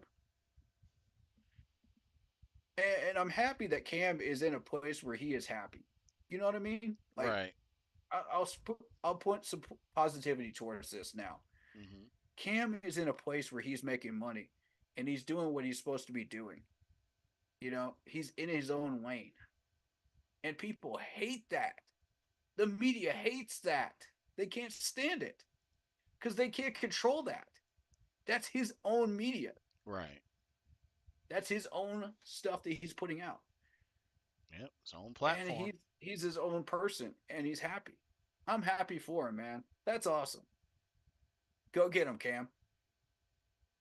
That's what I say. Go get him. Go do what you do. he used the game of football. The game of football did not use him. He's happy whether he plays another down or not. Right.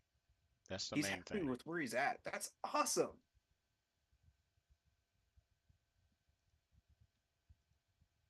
Let's. And So then that's my thought process on that. and then we still have the video you sent me to listen to Yeah. listen to. Okay, let me Yes, indeed. Let's see. see Let's see. what we Let's see. have. Only played the audio because again, it has game tape. Yeah, I just wish there was a way I could control the volume with this one.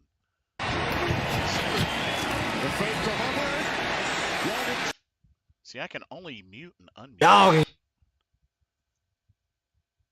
Yeah. Ah, Just turn your computer yeah. sound up. Your computer sound up. Let me see. What are you using, a laptop or a PC? PC.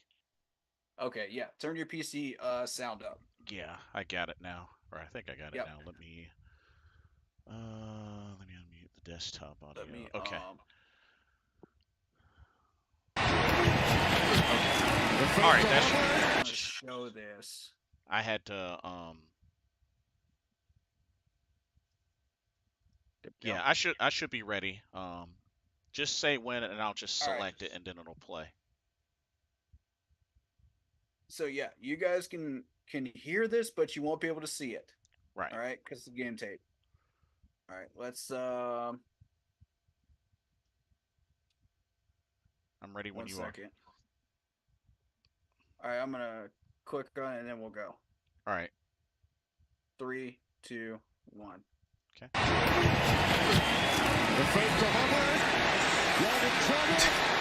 I mean, they just dogging your boy. If I was the coach, Bryce, step up in the pocket. That's from the schematic standpoint, right? You may have another second or so, but whatever. From Bryce's standpoint, it's like, bro, I need help to play. Like, I can't step up because this was one of the things, even for my career, I was always looking for a way out if the pocket wasn't clear. It's like you see the Aaron Rodgers, you see the Patrick Mahomes, you see these quarterbacks trust their line to give them enough time. Bryce don't do that. You know what I'm saying? And my thing to his point is, do you blame me? There's 7 people around him amongst impact, and you expecting this guy to win.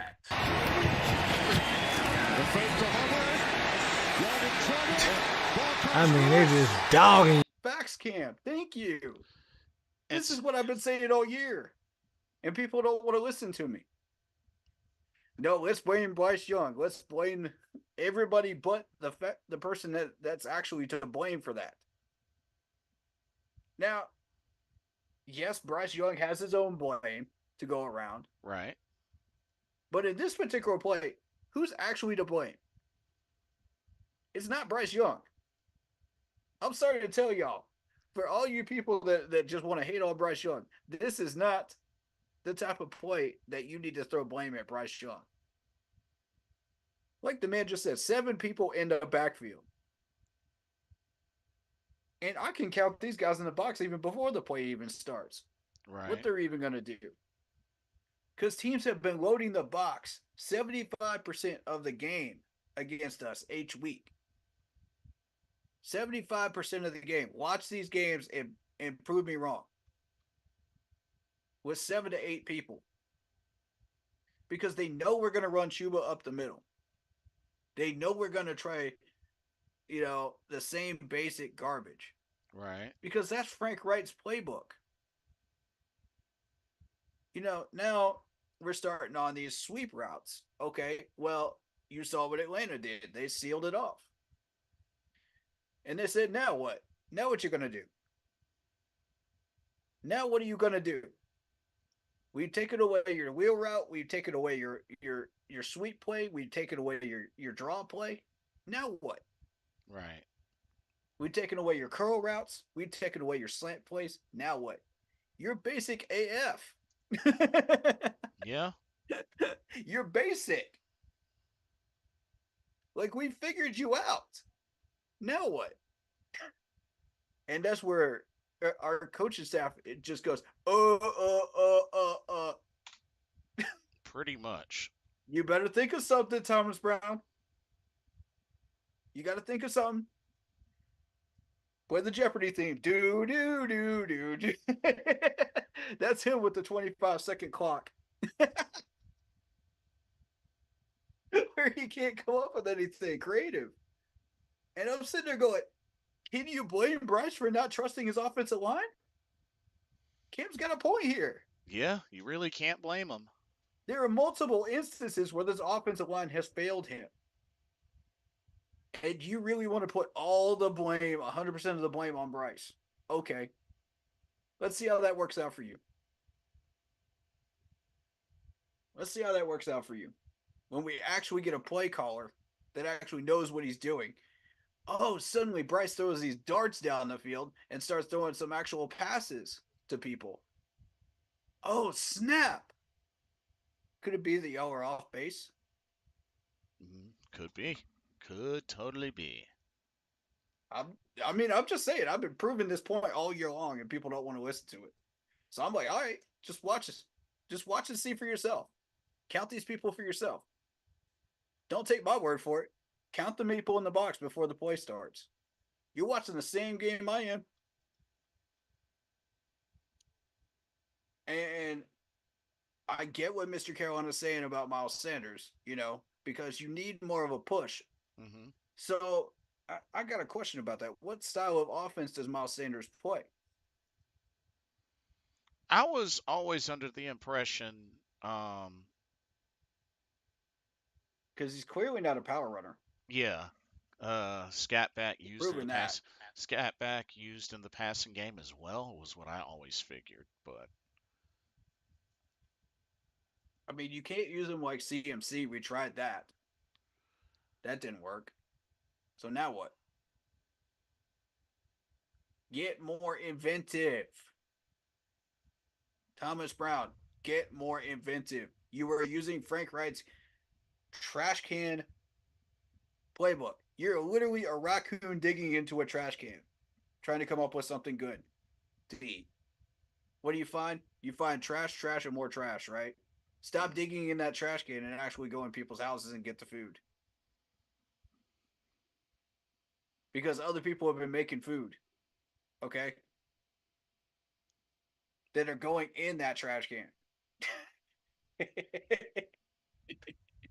So when you play against an Atlanta Falcons team or a Saints team, use a play out of their playbook. Screw it. Why not? Add to your repertoire. You should be adding one or two of those plays to your playbook each game of the year. And you should have a full playbook by the end of the year of stuff that you can use. So by this time of the year, you should have like at least half a dozen plays that you can throw in. But no, you keep digging into that trash can of leftovers and rotten garbage that, already eaten trash. And you're like, oh yeah, let's try this. Let's try this rotten apple here. Let's try this. Yikes. And you expect that to work. When you've got talented wide receivers around you from 6 different systems, use them to their strengths. Use what you got and make lemonade out of it. Stop telling me these guys aren't talented. They are. Do a Google search. I'm done with that narrative. Miss me with that one. Use them for their talents. Use them for what they do. Mm-hmm. Stop making up excuses. Oh, I can't come up with it. Stop it. Use these guys. Use them. There's no excuse why we could not have at least scored one touchdown in that game. Yeah, you got that right. At least one. You got that right. I'd say two. I'd say two at most. We had 2 opportunities, and we blew them both. No, we'd rather just run Chuba right up the middle into an entire team stacked box. Like, that's your broad idea? That's what you came out of the trash can with, Thomas Brown? Come on, bro. A screen on a 3rd and 17. Yeah, that was A really screen on a ridiculous. 3rd and 17, bro. That was ridiculous. That's what That I'm talking about. This further proves my point. He's digging into that used trash can, that used dumpster fire trash can, and trying to come up with something useful. He can't come up with anything, so he just goes, "Oh." It's like digging into the ball pit when you're trying to discover numbers for the Powerball each week. Well, let's see this one. Oh, okay. Screen on a 3rd and 17. Let's try this. yeah, I don't know what the Like heck they were what the thinking. heck? I don't understand. Oh, the sweet point worked. Let's try this with number 11. We got lucky. It worked. Okay, cool. You found a weak spot in the Falcons defense. Great. Let's keep exposing it. Don't let off the gas. Expose it. That's what I hate about this coaching staff. We don't keep exposing that defense. We just keep trying other people's other areas that are strong, and we're like, okay, let's poke holes at this and see if this works. Right. Nope, it's a brick wall. Nope, it's a brick wall. It's like we're playing Battleship. Like, I don't understand. Why are you still using his playbook?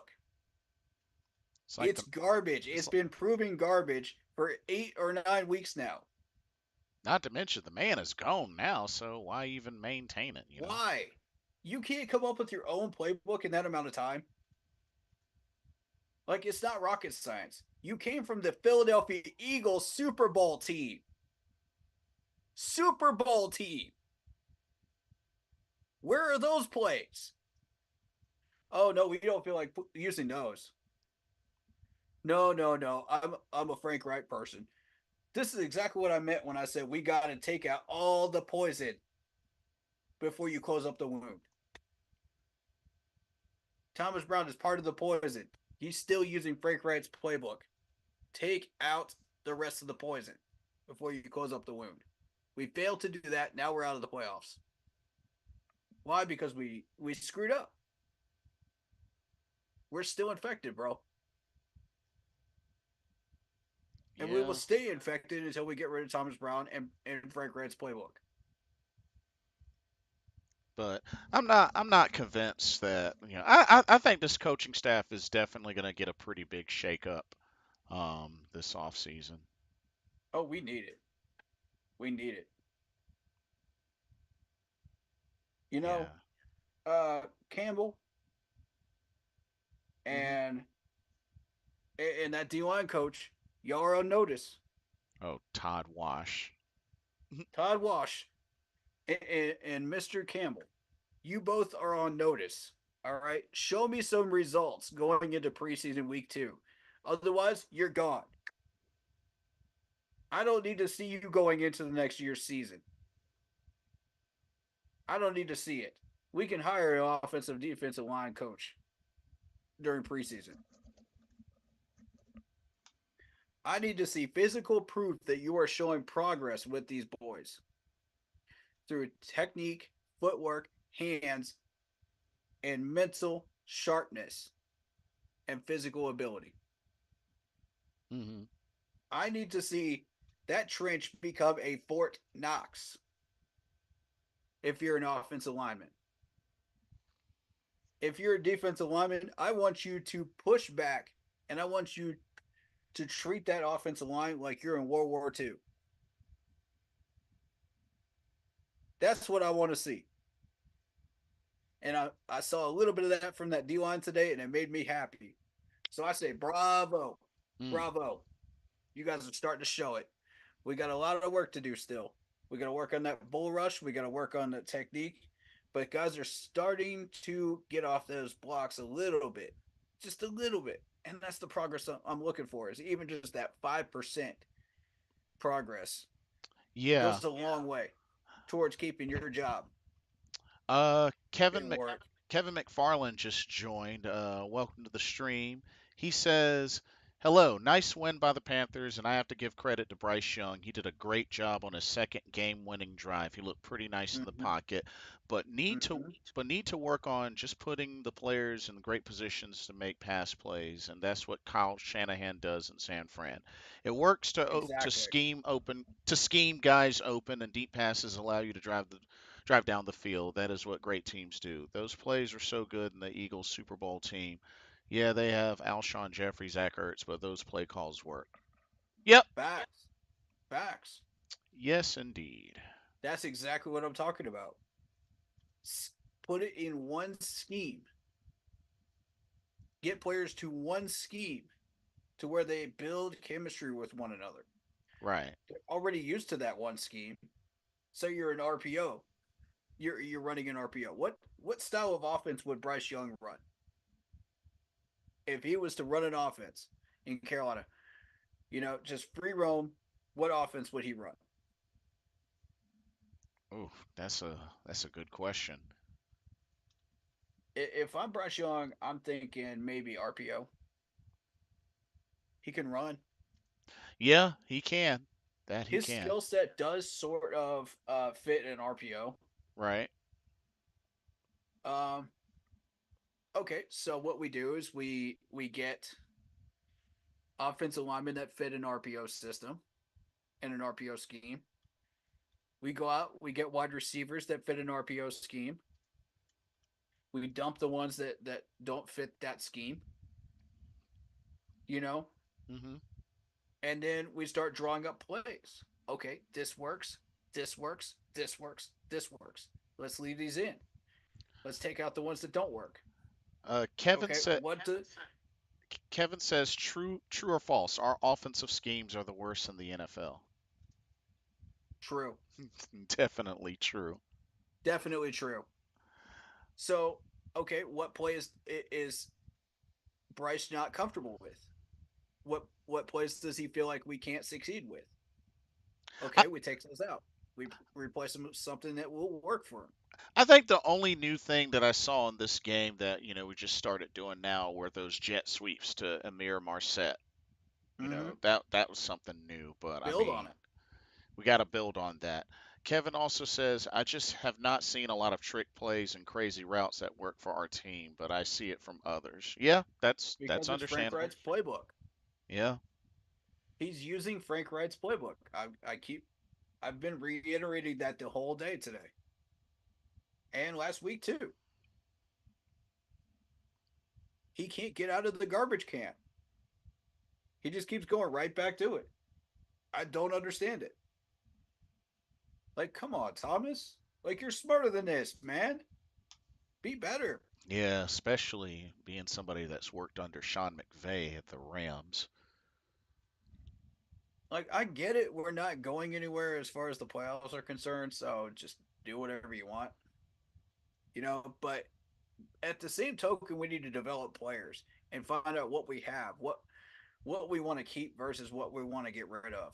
Say we should happen to get a good coach, and Tepper actually makes a mistake and actually hires a good coach. Well, that's what we're hoping for. That's what I'm saying. Like, let's let's open that door and say, okay, who are we keeping? Who are we getting rid of? Who's under contract? Who's not? Who fits that scheme? Who doesn't? Hmm. You know, and we toss out what doesn't work. Chark probably gone. Yeah, I think so too. I think Adam Thielen, once his contract is over, he's going to be gone. Okay, so you replace him. Uh, so you mentioned Mike Evans and T. Higgins. Do they play the same offensive scheme or no? Now that I would have to look into, like, I guess I know T. what Higgins plays the RPO. I could vouch for him, over there with but I don't Burrow. know about Mike Evans. I want to say no. I don't. Usually don't see RPO out of Tampa Bay. Over the history of his time there. Right? If there has been, They were using him on deep routes, probably. oh, most definitely. I mean, Mike Yeah. Evans could moss some folks. But even if it's just one, like there's really no excuse why we can't land a big name wide receiver to some degree in the offseason. Mm-hmm. Agreed. But my point is, again, it's got to fit our scheme. If it doesn't fit our scheme, then what are we doing? We're creating another island of misfit toys, which is going in a catch-22 situation, and we're going to get the same results we did before. Right.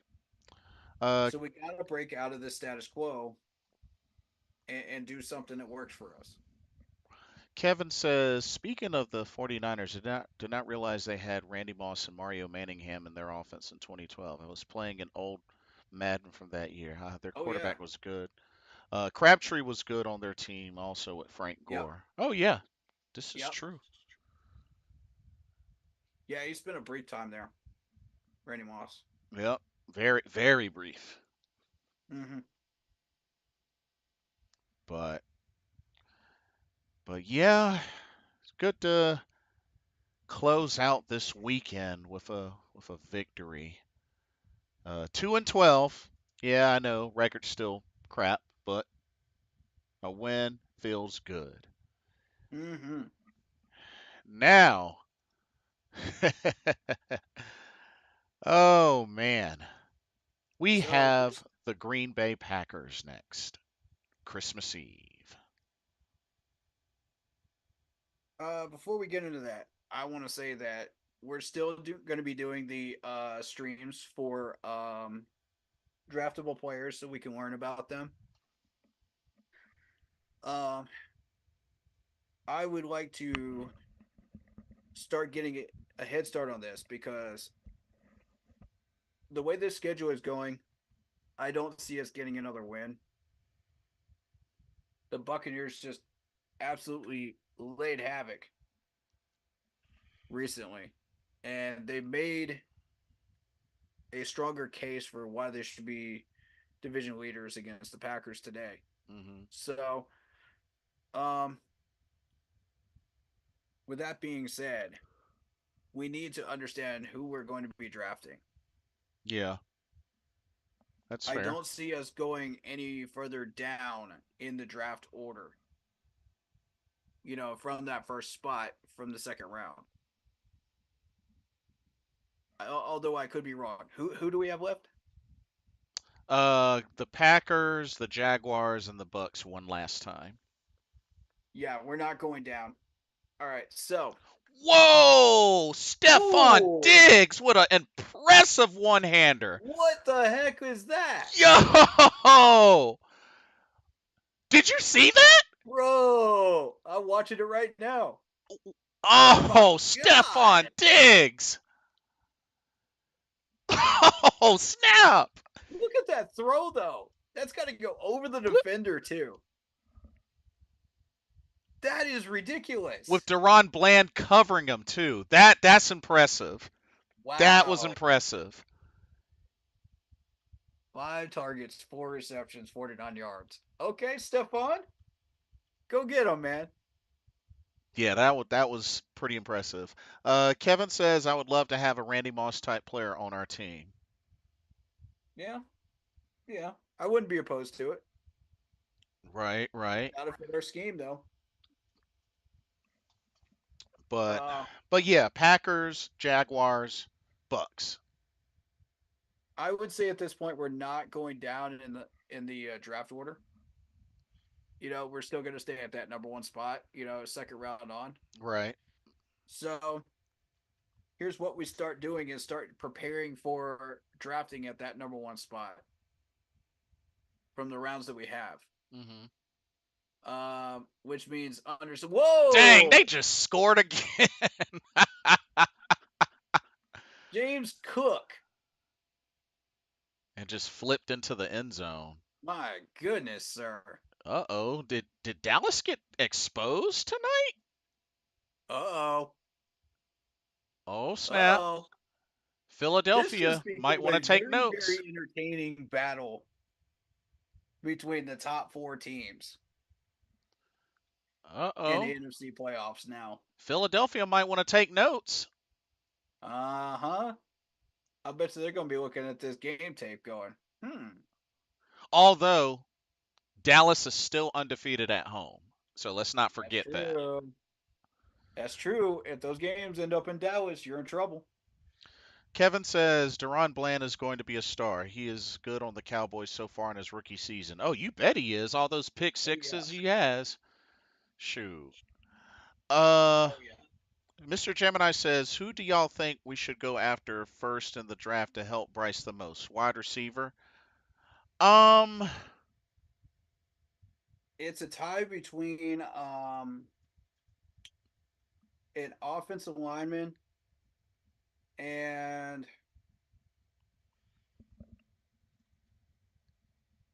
you know well, what? Offensive lineman.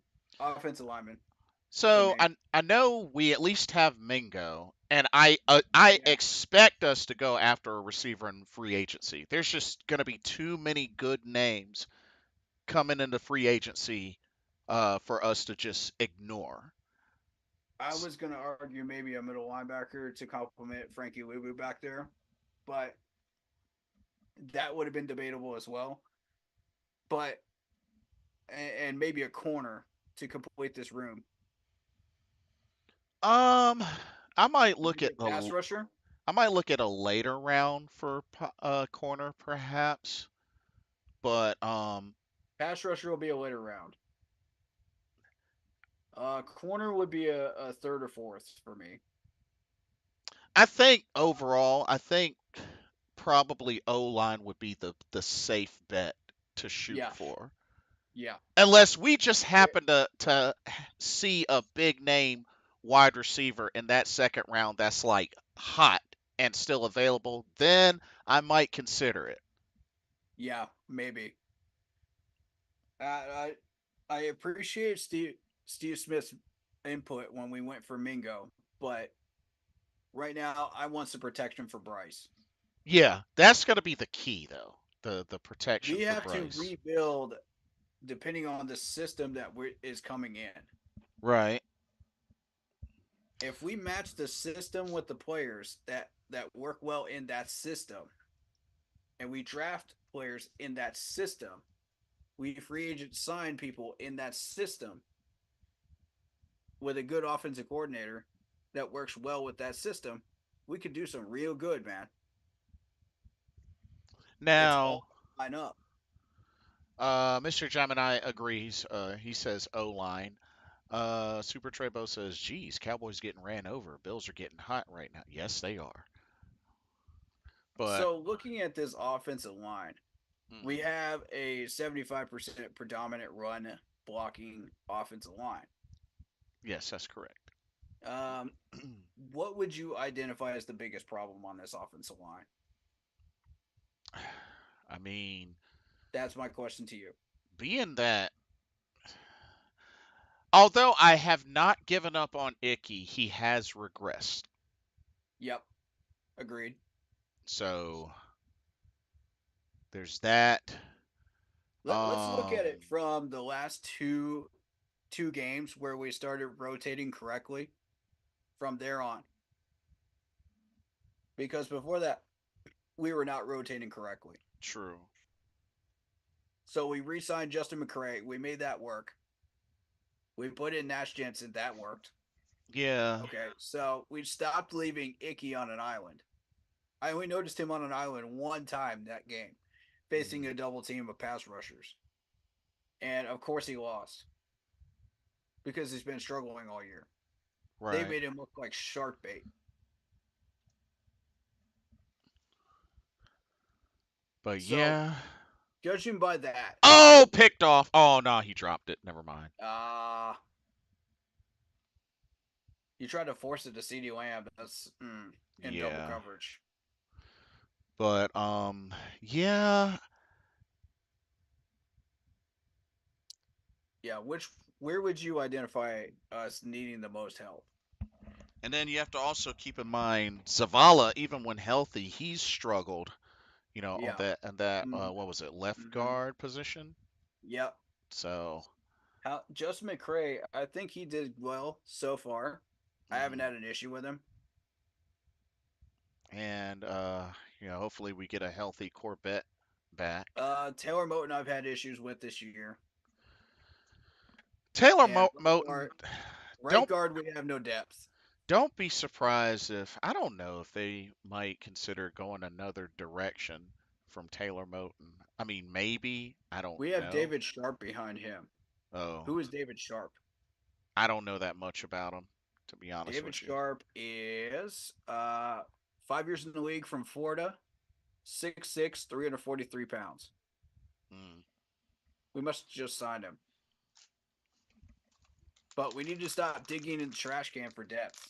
yeah. You know what I'm saying? Like we got to actually sign somebody or draft somebody or draft somebody that fits the system that we're running that will be concrete for more than just 3 years. Hmm. See, when you think of offensive lineman's yearly span, it's maybe 1 to 3 years career span, and then everybody forgets about them because they either last or they don't. Yeah. If they last past 3 years, you got a good one, Yeah. The Jordan and Grosses, the Lane Johnsons. you'll know because of how dominant they'll be on that offensive line. The less problems you have, the more successful you've done by picking up that player. I do have a question though. Yeah. Why the heck have we still not called Andrew Norwell? Thank you.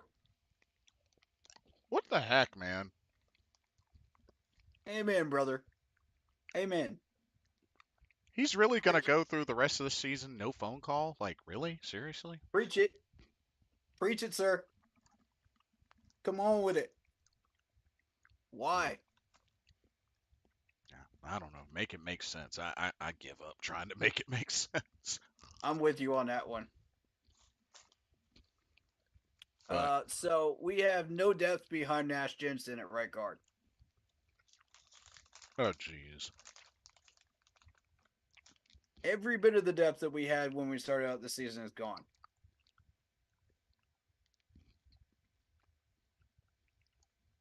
And we'll eventually get Corbett back, but how long will he stay healthy? We Yeah, that's normally have another thing. injury issues until this year. But at least he'll have a full off season. So Which raises the question, what are we doing with these drills? yeah, or this medical Half these staff. people got injured in practice. In practice. They didn't even touch the field. Mhm. That's a major concern for me. I got a lot of questions considering the last medical team that we had under Ron Rivera got investigated. Everybody thinks I've forgotten about that. No, I haven't. Oh yeah, I do remember that. Mm-hmm. I Yeah. remember that. I'm calling it out because it's important. So, if it's me, I'm leaning towards either right guard or left tackle right now because I don't know what Ricky Lee can do. Why don't we test out Ricky Lee? Oh yeah, the right left tackle from Mm-hmm. A&T. We have nothing to lose. We're not getting into the playoffs. Why not? Right. Let's test him out, see what we have. This is Yeah. the time to experiment with guys like that. Yeah, don't be surprised if we start seeing him maybe perhaps in a series rotation in these last three I would games or like to so. see that happen. If Chris knows what he's doing with depth chart rotation, which he's clearly proven he does, I'd love to see that happen. Just a suggestion for you, Chris. Go for it, man. Yeah. Just green light it. I don't care if we look bad on that series, just test it. Maybe a series or two. If you don't like it, throw Icky back in. So do you feel like maybe perhaps this upcoming draft will be more of an offensive draft and barely defensive? Yeah, we focused mostly defensive last year, Hmm. and our offense clearly needs that help. Our defense is looking good.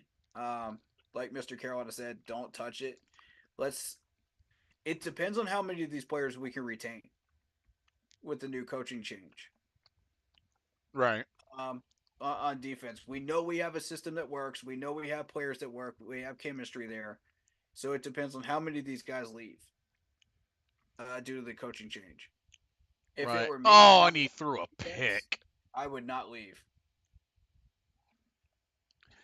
Now, let me ask you this. Yeah. If you're a Jaro Avero Mm-hmm. and you're getting all sorts of offers, do you stay or do you go? It depends on who Tepper decides to hire as a head coach. Oh, okay. Because if he hires a good head coach, say a Ben Johnson, say an Eric Bieniemy, Mm-hmm. then I would say, okay, I'm tempted to go one more year. Let's see what happens. I've got a defensive system that works. I'm not ready to part with these players just yet. Right. And if I do leave, then these players will follow me. They'll come with me. Right. Just like Sean McDermott, when he went up to Buffalo. Yep, sure did. So, and Steve Wilkes, same thing. Players started following him over to San Francisco. So I'm saying, okay, well, maybe if things work out, I'm not ready to part with these players yet. I'm not ready to have them follow me to a different team yet. I don't want to break up this chemistry that's Right. working right now. I've got a top 10 defense. I don't want to start all over again, rebuilding again, you know. But at the same time, you've got David Tepper breathing down your neck like a restless dragon. Yeah. So, I mean, where are you going to go with that? That's why I say one more year, And and he's try to already test the waters. been showing that on average throughout this season, the defense has been the main factor that has helped keep this team in games. Yep. So, yeah. So yeah, it'll depend on which head coach comes in, and those players will be watching as well. You know, that are not under contract that might leave, that are thinking about leaving. They'll be watching what happens very, very carefully. And the first thing they do, if you hire a bad coach, is get on the phone with their agent that day and say, I want out. Now let me ask you What this. offers can I get? Do you think since Tepper seems to have his eyes on Ben Johnson supposedly, do Mm-hmm. you think he might throw a Matt Rule type of bag at him? I don't know what David Tepper's going to do. He's unpredictable. And by the way, we were talking about a David Tepper that decided, oh, I want to spend money on facial recognition for people in the fast lane of the stadium to get in. Like who When the heck cares about we're that? sitting at a 1-12 record, and I see that come across my newsfeed, and I'm going, "Are you freaking serious? Who are you facial recognitioning? Nobody's coming to the stadium. Nobody's coming to these games. Who are you going to use that for? You just wasted a billion freaking dollars on that, and you won't pay Wofford to keep us in Wofford for training camp. You won't Mm-hmm. pay York for the construction of your new training camp. You won't pay for grass fields to keep our players safe, and you won't pay our GM. Any GM that we bring in. Right. It doesn't even have to be Scott Bitter. It could be anybody that comes in. You won't pay these guys. You want to spend money on a facial recognition system? Yeah. Excuse me, sir? For what? I have no idea. For what reason? For what reason? Do you see this? Yeah. Yeah. This man is the only reason I'm actually getting this toxic today. We just won a game, and this man is making me this toxic. I feel you, bro. I feel you. Like, we need a team president to take over this franchise so that you don't make any more decisions on this franchise, Mr. Tapper. We're fine with you owning it, but stop digging your hands in a cookie jar, for God's sakes. Seriously. Every time you do it, bad things happen. Every single time. Cam Newton's already asked to be team president. I say green light. Cam Green Newton, light. team This president? dude has already shown you that he can be successful in a business. This is true. He clearly understands this team way better than anybody else right now. I say green light. And if Cam Newton has any advice to give our team, green light. Listen to the man. Yeah. Let's Indeed. play a game of green light, red light here. Red light, David Tepper. Stop. Stop doing what you're doing. Green light, Cam Newton. There you go. I want somebody that is running these operations that actually understands this team, that is in sync with it. You know, David Agreed. Tepper doesn't have any comprehension of what a winning team looks like. He doesn't, because he's never seen it. All he's seen is losing football teams when he was partial owner of the Steelers. So he brings that down here, and he says, "Oh, okay. Well, I can control this. I can control that." Just because you got $1 billion, sir, doesn't mean you should go out and spend it on 5 yachts, 15 cars, and a doggone hot rod. Like, nobody cares about that stuff. Nobody cares that you have like 15 mansions with 15 bathrooms. Yeah, seriously. Nobody cares about that. They care about who you are as a person.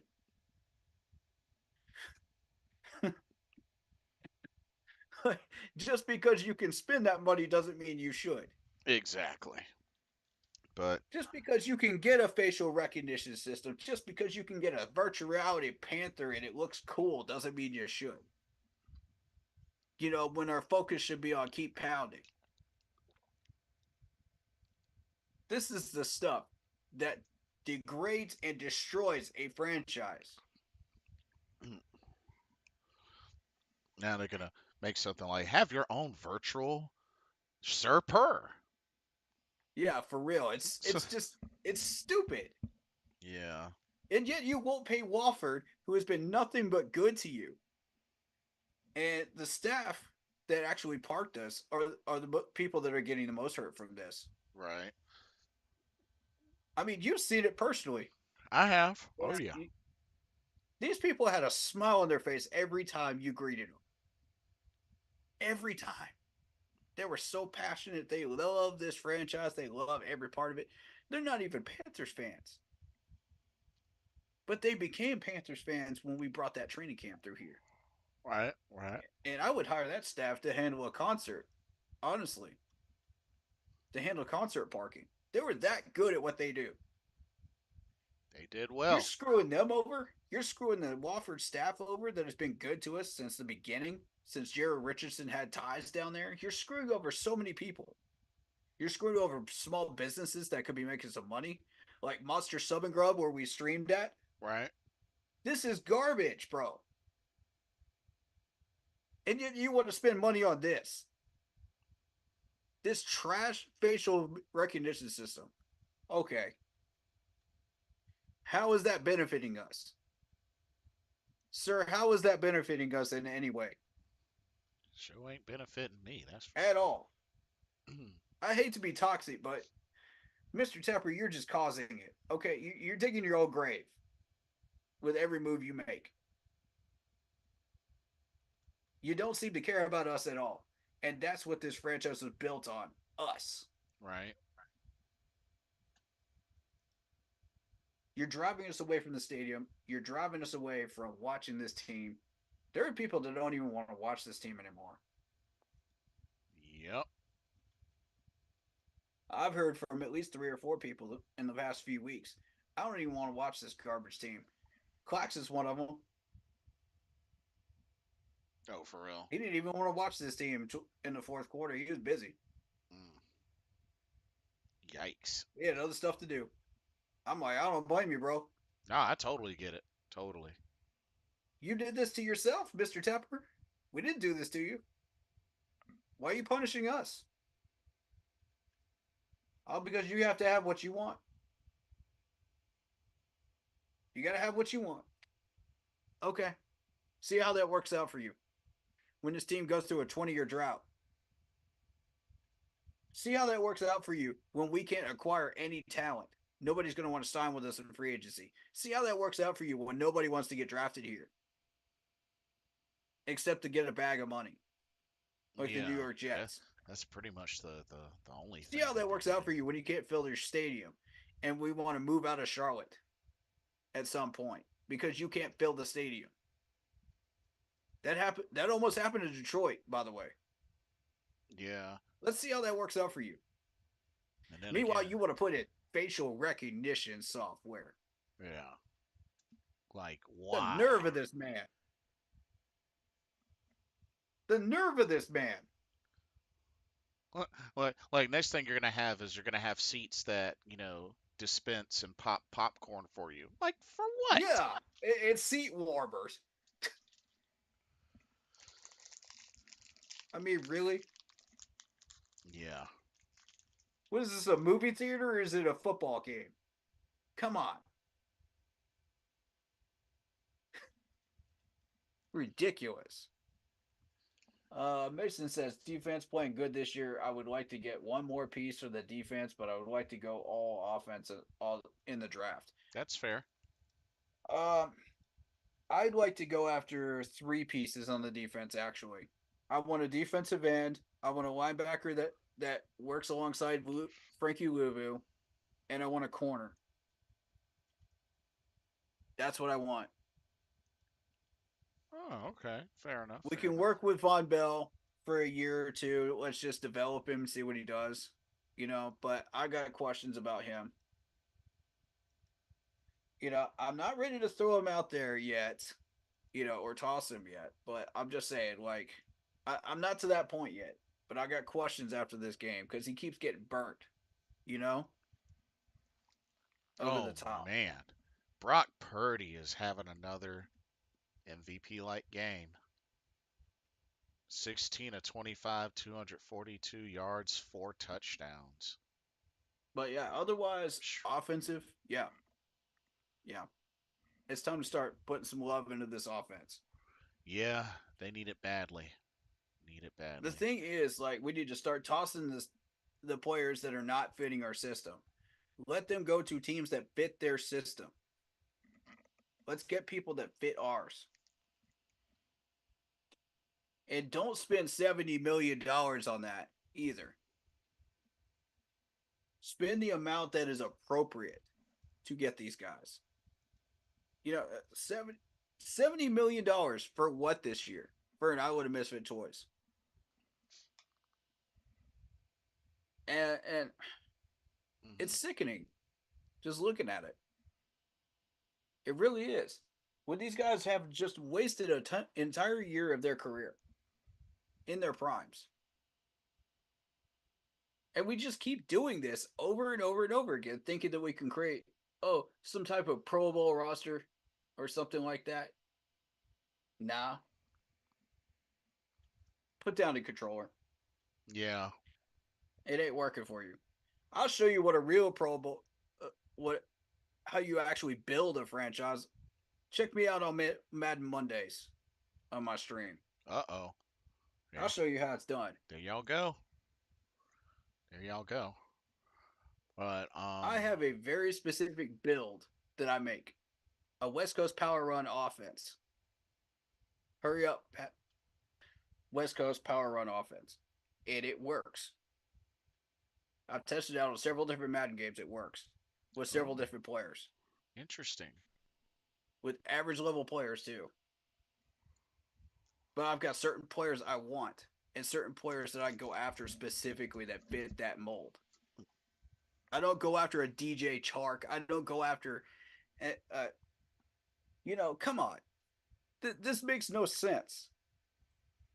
Frank made no sense with this. And he used Scott Fitter like a puppet, and he said, "I want these players. I want this player. I want this player. Let's just see what we can cook up in the crock pot," and it tastes terrible. Chef Ramsay comes into your restaurant. Bleh, it's Yeah. bland. Or it's You know, raw. it's raw. That's us coming into the restaurant and evaluating it. It's just like, it's raw. Mm. But yeah, we've we've essentially had to play that part this year and say it yeah, definitely because for the nobody most else part. will. Nobody else in this fan base really accepts the truth of what I'm saying with the schemes because they, you know, you heard me say it during the last live stream. I was like, I repeated the word scheme about 50 times. New drinking game. If Oh man. I'm joking, I'm joking, I'm joking. I was about to say. Uh, Every time you hear me say the word scheme, I'm joking, guys. But hey, it matters that much though when you're trying to recreate your offense. So, like Mr. Carolina often says, make it make sense. make it make Make it sense. make sense. If it doesn't make sense, why are you doing it? So, we're going to end up revamping about half of this offense. Probably tossing half of it. I would personally like to keep Bozeman. I'd like to keep Corbett for as long as we can Yeah, because those guys have played in a Super Bowl offense and they know how to balance out. And when you're trying to run, off tackle, you know, and off center, you're going to be using Bozeman. When you try to go the other way, you're going to be using Corbett. So if we could right. keep both of them on the field and healthy, that would be great for draw plays, ISO plays. Yes, But yes. they're not so great as far as like pass blocking. So that's why you'll want a left tackle, uh, a left guard, and a right tackle that can actually complement pass blocking, 60-40 pass blocking Right, right. for whatever system you're running. But make sure that they fit that system. Um, and I'd suggest we start with right guard or left tackle because we've had the most trouble with left tackle. And that's not a knock against Icky. That's just saying, okay, I'm going to put some heat on you, but I'm not going to toss you yet. Get it together. Get the job done. Yeah. Or you're going to end up on that list of players that might leave after the end of the year. You know what I'm saying? Yeah, absolutely. I want some competition put on this man. I believe he can be a good pass blocker, but I need to see it first. You know what I'm saying? Like, I need to see it. You got to show it to me. Like this past year, I don't want him put on an island. I want him to actually have some help over there. Hmm. And then let's see how he does with that help. If he doesn't get it done, I'm looking at James Campbell like, really? You teaching this guy the right things? Because he should not be doing this. There is no reason this man should be left on an island against two defenders by himself to fend for himself. Two premier pass rushers. And get absolutely swallowed by both of them as they're going for Bryce. This is the stuff I'm talking about. Get him some help. He can't do this by himself. Yeah, he's having a rough rookie season, but get him some help. I'm not yet ready to give up on him either. But I think that's where we start with that second round. So, with that being said, when we do the draft stream, Hmm. we're going to start with those tackles at left tackle. We're going to start getting to know these guys, what systems they run, what do they do best? Are they predominant pass blocking? Are they predominant run blocking? How well did they do, throughout the year? Um, what are their sizes? What are their strengths? What are their weaknesses? So what I want Right. people to do is there's a pin post on my Facebook page that that talks about the start of that uh, of doing those streams, and it's going to start this week. Um, I haven't set a date or a time yet, but we're going to be doing the preview on Thursday, right? Yes. Yes. Okay, supposedly. For All right, so I'll plan around that. for Panthers Packers, right? Yeah. Yeah. Gotcha. I'll plan around that. That's a 1 o'clock game on Sunday, right? Should be. Should be. Yeah. And also, Unless according to they flex here, the Packers. nope, 1 p.m. Yeah, 1 p.m.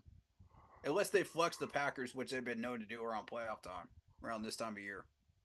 And So be aware also, of that. the Eagles got the notifications. The Eagles officially clinch Hmm. a Okay. playoff spot. All right, so I'll work around you, around that Thursday. We'll Alrighty. do Madden Mondays on Monday. We'll do a stream probably either Wednesday, Friday, or Saturday for the draft players. Okay. Um, I'll announce that on my Facebook page. Be aware of that. Um, and I'll also put out a short video, on YouTube announcing it as well, because we want to get this out there. So on that post, the pinned post on my Facebook page, name the player's name that you want us to look at, the college that they're from, the position that they play, and why you like them. And we'll go through them and we'll take a look at them. We'll learn about them. And I encourage everybody to go back and watch those VODs when we do these, so you can learn about them too, if you can't watch them live. And I should be able to come in on Thursday with a little bit of knowledge to throw at you, Blitz. Maybe. Sounds like a plan. I can dig that. Um, I guess if nothing else, do we want to get into final thoughts? Think I'm a think I'm gonna pop me some popcorn. Might watch a movie or play a game or something like that. But uh, I'll go ahead and get mine out of the way. Mine's pretty straightforward. Um, Happy that we were able to win at least one more game before the end of the season. A division win, may play a little bit of spoiler, so that's cool. But if anything, I'm just happy to see Bryce out there throwing with confidence and playing with confidence. No turnovers, and I just, all the buildup of Bryce is a bust. Y'all, we are seeing what he's able to do when he's throwing with confidence. Like I said, 18 of 24. Only had 6 incompletions. 6. That's it. Only had 6. Mm-hmm. And also had a good amount of time protection this game. Yeah, he got sacked 3 times. I mean, one, he was trying to get out on a scramble, but Yeah. he had good protection. And when you have that, plus him throwing with confidence, the only thing missing was just punching it in the end zone, which, I admit they got to work on. They got to continue to work on. But I think you build around this guy. You give him the protection. He continues to work on Yep. looking downfield, and they got to work with him. Yep. He'll get better. Mm-hmm. I truly believe that. I do too. because we're seeing shades of it. It might not be a lot, but it exists. It at least exists Yep. because I mean, you look at the game that we won against the Texans. Yeah, low scoring, but what happened? He didn't turn the ball over, made good plays, and threw the ball with confidence. But Hmm. key thing is, now he did get sacked 6 times, but he played with confidence and he didn't turn the ball over. I emphasize these are 2 wins where Bryce did not turn the ball over. That's a big deal, y'all.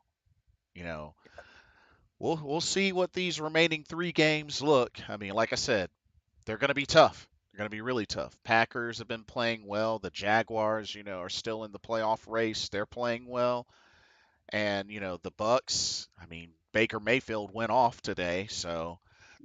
these final 3 games, I mean, while they may not equal wins, I just want to hopefully see more improvement from Bryce. Like my eyes are mainly going to be on Bryce these last 3 games when it comes to the offense. And defense, like I said, defense, keep doing what you're doing. We had 2 takeaways today. Keep doing what you're doing. Kept them out of the end zone. No points the entire second half. Facts. So, hey, I like what I'm seeing, and I agree with Mr. Carolina. Like, don't touch the defense a lot. Do whatever necessary tweaks, but a big percentage of that defense don't fix what ain't broken. Hmm. And that's all I got. You're up. I saw a lot of things that I think we can build on from this game. Okay. Like I said, we're starting to evaluate players, even though we're not in the playoffs. Now is the time to really just expand on that knowledge of who these guys are, build resumes, prepare to understand, are we tossing this player or are we keeping this player at the end of the year? Hmm. And it does make a massive difference, whatever we're doing. Um, because when we install this new coaching system, everything's going to change Right. offensively. We hope. I want to coach this in tune with this entire locker room. I want a coach that understands the keep pounding mantra. I want a coach that appreciates the fans. I want a coach that will celebrate these wins, even if they're meaningless. Yes, they matter because we're celebrating the accomplishments of these players that have been putting in the work. You know, yeah, Hmm. it might cost us a draft pick at some point down the road, maybe, but at some point you got to look at, okay, what are the individual accomplishments? We had Derek Brown playing like a monster all year. Yep. We had a Troy Hill come out of nowhere and start balling out for us. We had Brian Burns starting to open things up. Finally, we had a D line that showed improvement today. Hmm. You know, we had, you know, we had certain things that we could look forward to and watch and evaluate and say, oh, hey, these are working. Let's keep moving on with these things. Let's keep building on them. Okay, you did this game. Let's build on it. Let's go 2 times that. You know what I mean? If you got 1 sack in the last game, get 2 in the next one. I love that. I love the push. And I love that these guys are individually motivated on this D line. They weren't before. You know, the coach just basically said, okay, well, let's just do whatever you guys do. Whatever your mesh is, whatever your Hmm. niche is, just do what you do. We need to do this, this, this, and this. It's like, and nobody does them because nobody trusts the coach. Okay, well, oh my goodness, I just watched CMC just like fall on his butt wide open and catch the ball and then run it in for a touchdown. Yeah. That They was hilarious. they just clinched the division. They just clinched the Sorry. division. Wow. Yep. I mean, sorry to break the narrative there. No, 'cause you good. I just had to get that in there. But yeah, that was hilarious. but yeah, the 49ers just clinched the division. God, how wide open are you, Mr. Cup? Oh yeah, you're looking at the He highlights flipped over too? within acres of this man. Yeah. Where was the defense? He could have walked. He could have jogged that in, to be honest with you. Oh my good. Oh, look at Clyde Edwards-Helaire with the catch. All right, I think we've seen a bit enough of Taylor Swift. Thank you. Yeah, tell me about it. But yeah, I think there's a lot to build on here. Oh, what a throw! Whoa. I don't know how he fit that in. Impressive. I think Oh, here comes this Hail Mary. Watch this. That was a heck of a throw from Hail Justin Mary Fields, pass though. out of his hands. Oh, He should have tried to throw it at DJ Moore. That is so painful to watch if you're a Bears fan. Yeah. Oh my goodness. That would actually make me mad. Oh man, wide open. Why can't we do that? When we're in the red zone, why can we not do that right there? Seriously. That's what I'm talking about. We have no place in our playbook that do that. Drake London, wide open, but we almost got the sack, but I'll take the pick. Yeah. That makes me happy. And then Panero, 23 chip shot. Look at Sir Purr in the raincoat. Yeah. Hey, I saw Matt Cata and Carolina Reaper at the game, though. Oh. They showed him. Yep. Mike Evans. I want Mike Evans this offseason. Is he on your Christmas list? Tampa Bay. I dare y'all to not re-sign him. I dare y'all to not re-sign him. I want Waddle. Jalen Waddle.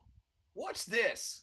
Oh, Tua. I want this man right here. Tua. I love it. Do the Waddle. 30 to 0. You see that, Kimberly Martin? 30 to 0. I dare y'all to not re-sign him.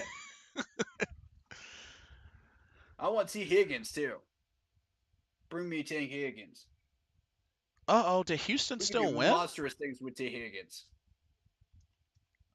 Oh, did Houston still win? Oh no, they went to overtime. Oh, they still won. Whoa. With no CJ Stroud, still won. Okay. Wow. Oh my goodness. Yeah, gotta give it to Baker Mayfield. 381 passing yards, 4 touchdowns. Yeah. Against the Packers defense. I told you all that Packers defense was suspect. I told you all it was. Dang, it has been for a number of years. James Cook almost had 200 yards rushing. Holy crap. Yep. Dang. Where's our big playmaker? Cowboys must have had a big old lapse. So when you're looking around, where's our big playmaker? We got Adam Thielen. Yeah, who had a drop in the end zone, unfortunately. All of these are offensive playmakers. There you go. The the Saints are still in the hunt. So are the Falcons. Yeah. Correct. And see, the Buccaneers are still doing this even without Tom Brady. Yep. What did they have the last laugh on Baker Mayfield, didn't they? Yeah, but seriously. Where is our playmaker? We don't have one. We don't have any of those crazy plays in our playbook. We don't have any. We don't have any playmakers, Mr. Tepper. Because you continue to use this garbage playbook digging in the trash can for a random lucky Powerball number, and let's use that to fund our offense. Yeah, that'll work. Yeah, screen on a 3rd and long. You idiot! Like anybody could call a screen on a 3rd and 11, and it still wouldn't work. Just not smart, I'm man. just I'm so fed up with the stupid things that we do to ourselves that sabotage us. And yet there are so many things that we could be doing right. Yeah. And I'm gonna continue to highlight the things that we were doing right in this game that gave us a win. Eddie Pinero with the kick. Yep. Chris Tapor's coaching Yep. that basically said, I'm not going to cough up that ball with the last minute on the line here with no timeouts by trying to run it in. I'm going to protect that ball and I'm going to kick that game winning field goal. That's something we haven't had all year. Right. That's something that worked. That's something that gave us a win. Bryce Young playing well today Oh. with Oh. protection. Stand by. I gotta play this. I gotta play this. This is Chris Tabor. I gotta play this. All right. One. Congratulations. Congratulations. Hey, listen right here. Hey, boys. Hey, number one. I wouldn't say we Congratulations. destroyed the Falcons. Congratulations. Here's the And deal. always You comeback said you were going to win the stories in game. modern sports You history. won the Come game. on. Defense, unbelievable. Kodiak 2 Cats, turnovers. y'all. That's big time. That's big time. I love y'all. but- Hey, here's the deal. The other thing is this. Yeah. Guys, Uh. offensively, That's a bit much. kept chopping wood. Kept chopping wood, boys. A 9 Great to 7 job. Proud of score. you right That's there. destroying Special the teams, Falcons. moving the ball, Really? pinning them down there, If making that's our your version kicks. of destroying That's a the team Falcons, win. Dan, There we go. what did we Let's do call to it the up. Arizona Hey, Cardinals guys, during the NFC keep Championship sticking in together. 15? All right, I love all of you. I'm proud of you. Family on 3. 1, 2, 3. Please do elaborate on that one. Chris I love you guys, but no. Chris Tabor leading a family chant on 3. 1, 2, 3. Family. Hey. Good to see him. He was praising the offense, defense, and special teams. Pretty much a great team win. So good to see Chris That's a Tabor coach. fired up. That's a coach right there. That's somebody this team will play for. Take notes, Mr. Tepper. Please take notes. Because you didn't do it last time. You didn't learn a doggone thing when you didn't hire Steve Wilkes. You could have been taking notes and you should have said, look at what Steve Wilkes is doing. Yeah. He's doing. Keenan He's coming in the Dion. locker room. He's making these guys play harder. He's evaluating talent properly. He's running the depth chart properly. Yeah. Keenan Dion, welcome to the stream. These are all things that a head coach should be doing. That's what Chris is doing right now. That Frank failed to do. That Matt Rule failed to do. These are 2 guys that you hired, Mr. Tepper, to do a job that you will not let them do. No, you wanted to meddle and you wanted to put your hand in the cookie jar and get out of your lane. Yeah, exactly. Every single decision you have made has put us where we are. Prove me wrong. Because at this point, we all recognize the problem is you. We all agree on it. Every single Panthers fan out there. Even the people that are stubborn still agree it's you. But I digress. Because we have a lot of good things happening in this game. Right. And the things that have worked for us, that have made us win this game. Bryce Young, Eddie Pinero, this defensive front line, the corners that have shut people down. We're doing little things right. We are breaking off of those old routes that we're not supposed to be running. We're catching balls. We're doing, things like Chark did with the tiptoe catch. That's taking it to the next level. We're getting pass deflections. We're getting things that we were not getting before because we actually trust Chris Tabor. And we trust what we're doing. We trust in how we're doing these things. You notice this D line looks stronger and more physical and more dominant in this game? It's because these guys were self motivated to get into the gym and say, I've had enough of this. I've had enough of not being coached. I've had enough of everybody throwing us under the bus and getting bullied by these offensive linemen. We're not going to take it anymore. We're going to get self motivated. We're going to get into the gym and we're going to lift these weights. And we're going to get more physical and build a doggone fortress down there in that trench. That's the progress I want to see made. Right there. It starts right there in the trenches on both sides of the ball, and it is infectious in a positive way. Or it can be a negative way. One or the other. But it starts there. Everybody else is affected by everything they do. Your quarterback cannot do his job if your O-line is not protecting. Your defense cannot do their job in the backfield when they're constantly having to worry about the ball thrown at them. Right. Because you're not bull rushing them enough and putting pressure on them. This is the stuff that needs to be improved.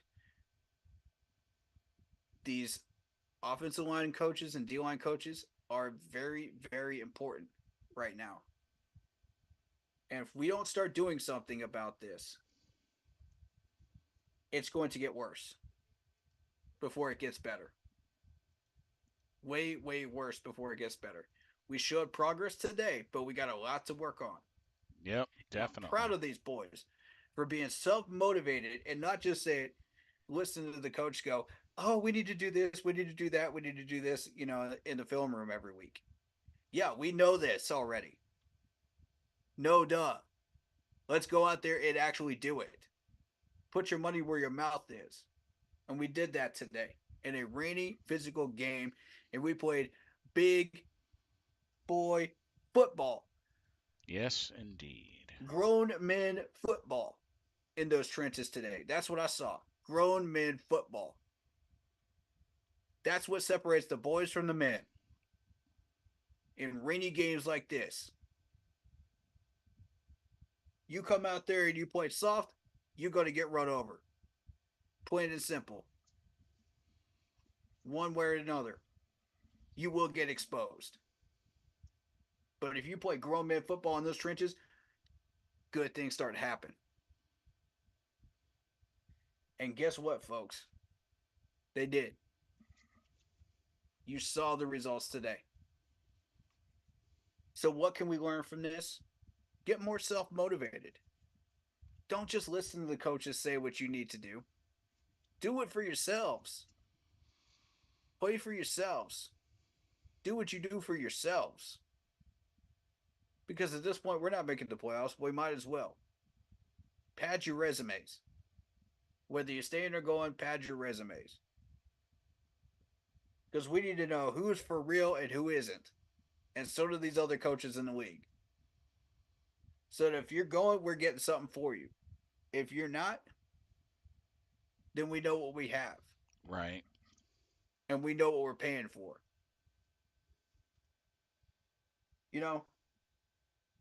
And if you're an experimental player that we're messing around with, like say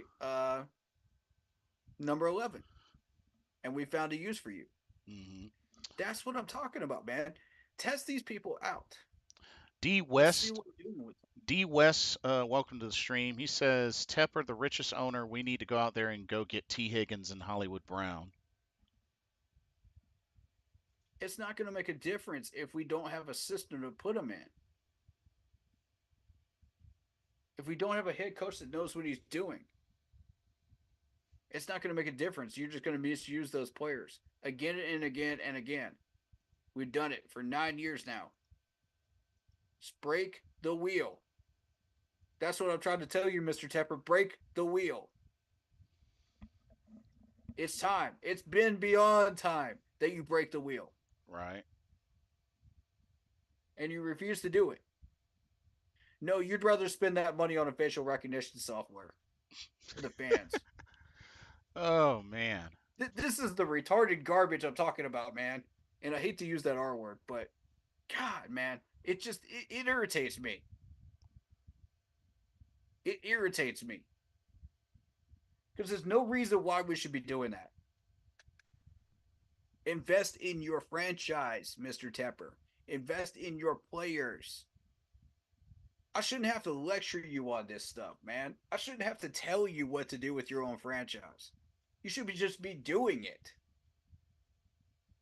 I mean, yeah, look at Arthur Blank. I mean, Arthur Blank is pissed off that Right. his team's not winning, but at least he's being proactive and he's saying, okay, this isn't working. I'm sitting back.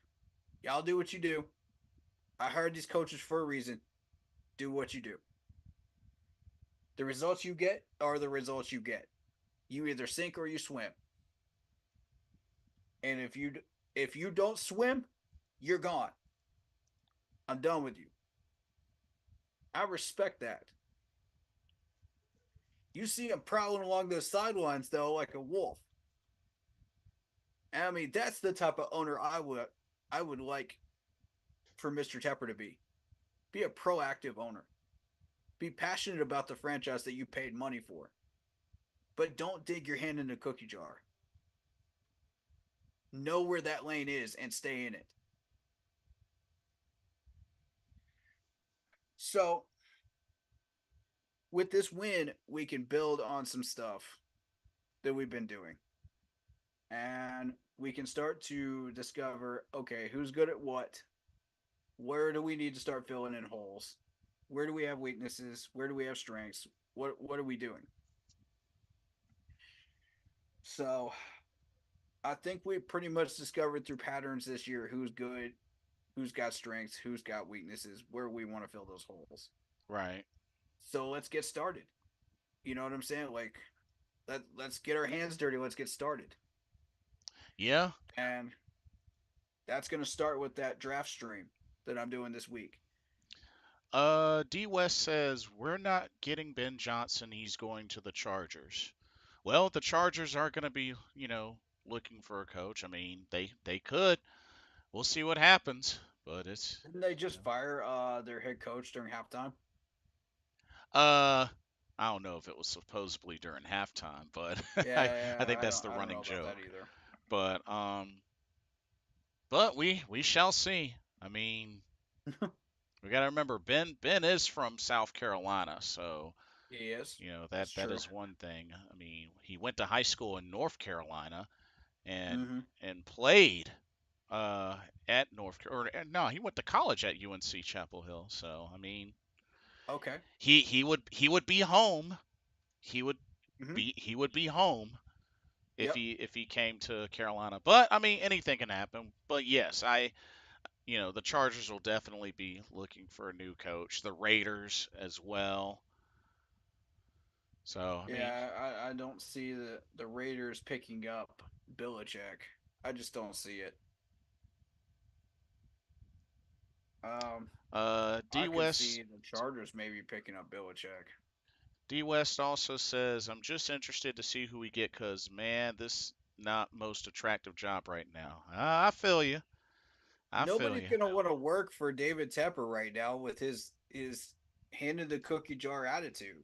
Right, right. Like you've already got people that are assistants, not even coaches right now, but assistants talking to Ben Johnson's people over in Detroit, saying everything that we're doing. Yeah, And what things are like under Tepper. Ben's not going to want to work here unless you get it in writing, like we said earlier. Get this man hands out of the cookie jar. Let Ben Johnson run this team. I want it in writing. I'm with Mr. Carolina on this. I want it in writing. yeah. And you better hold up to your end of it Make it because we're sick and official. tired of it. That's right. Make it official. And if he breaks that word in writing, we should be able to sue him. That coach should be able to sue him. Yep. Point blank. Get some money out of him because money seems to be the only thing this man understands.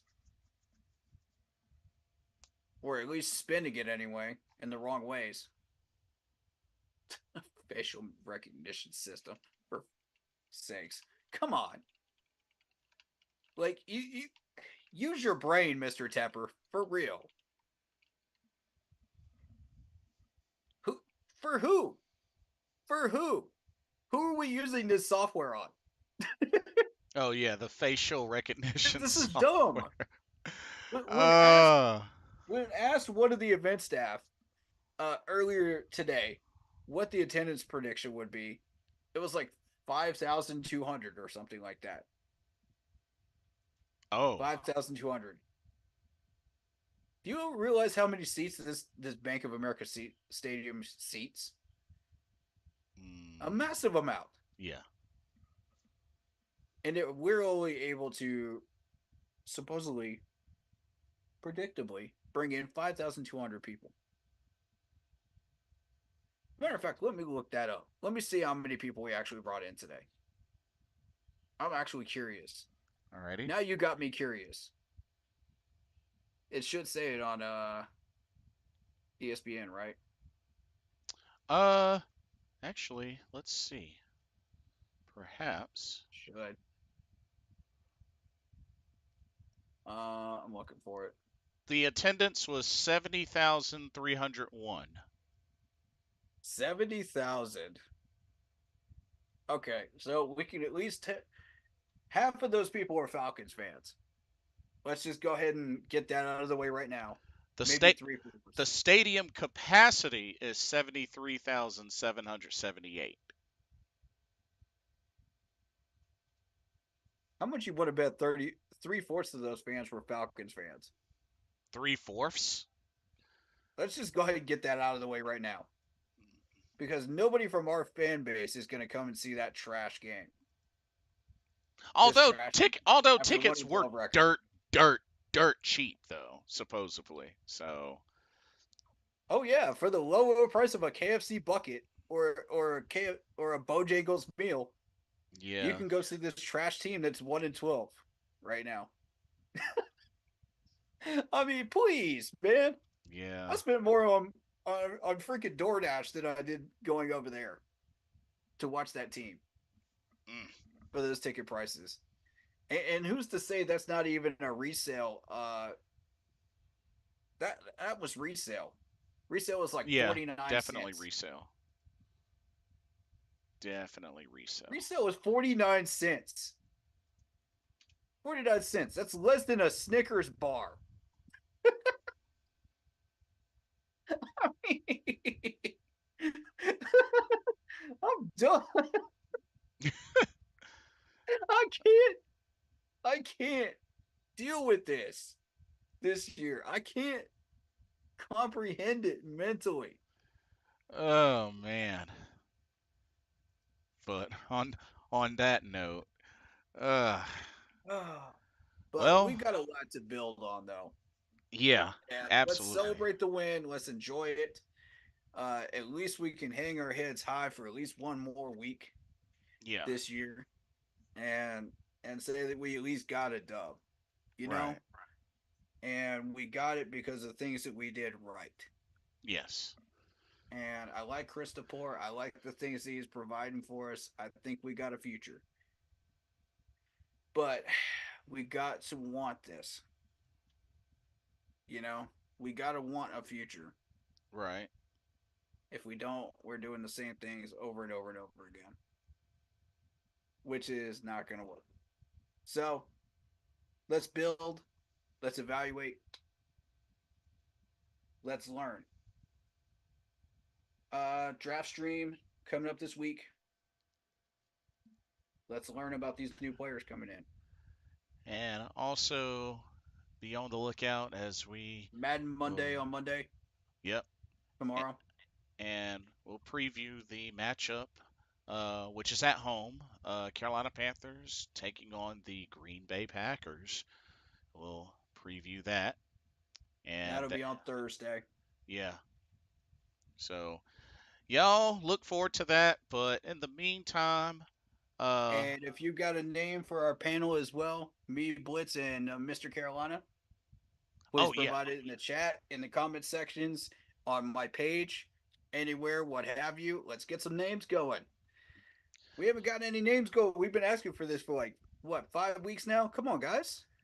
Come on, guys. Get inventive. Yeah, and I want to hear what you got to say, man. there's no right or wrong answers. Just, Right. fire Yeah. away. Just Throw some fire stuff away. out there, man. We'll check it out. If we like it, then we'll run with it. Yeah, and You never know. Yours might win. yeah, and we'll come to a vote. Yep. Um, remind them where they can find your channel.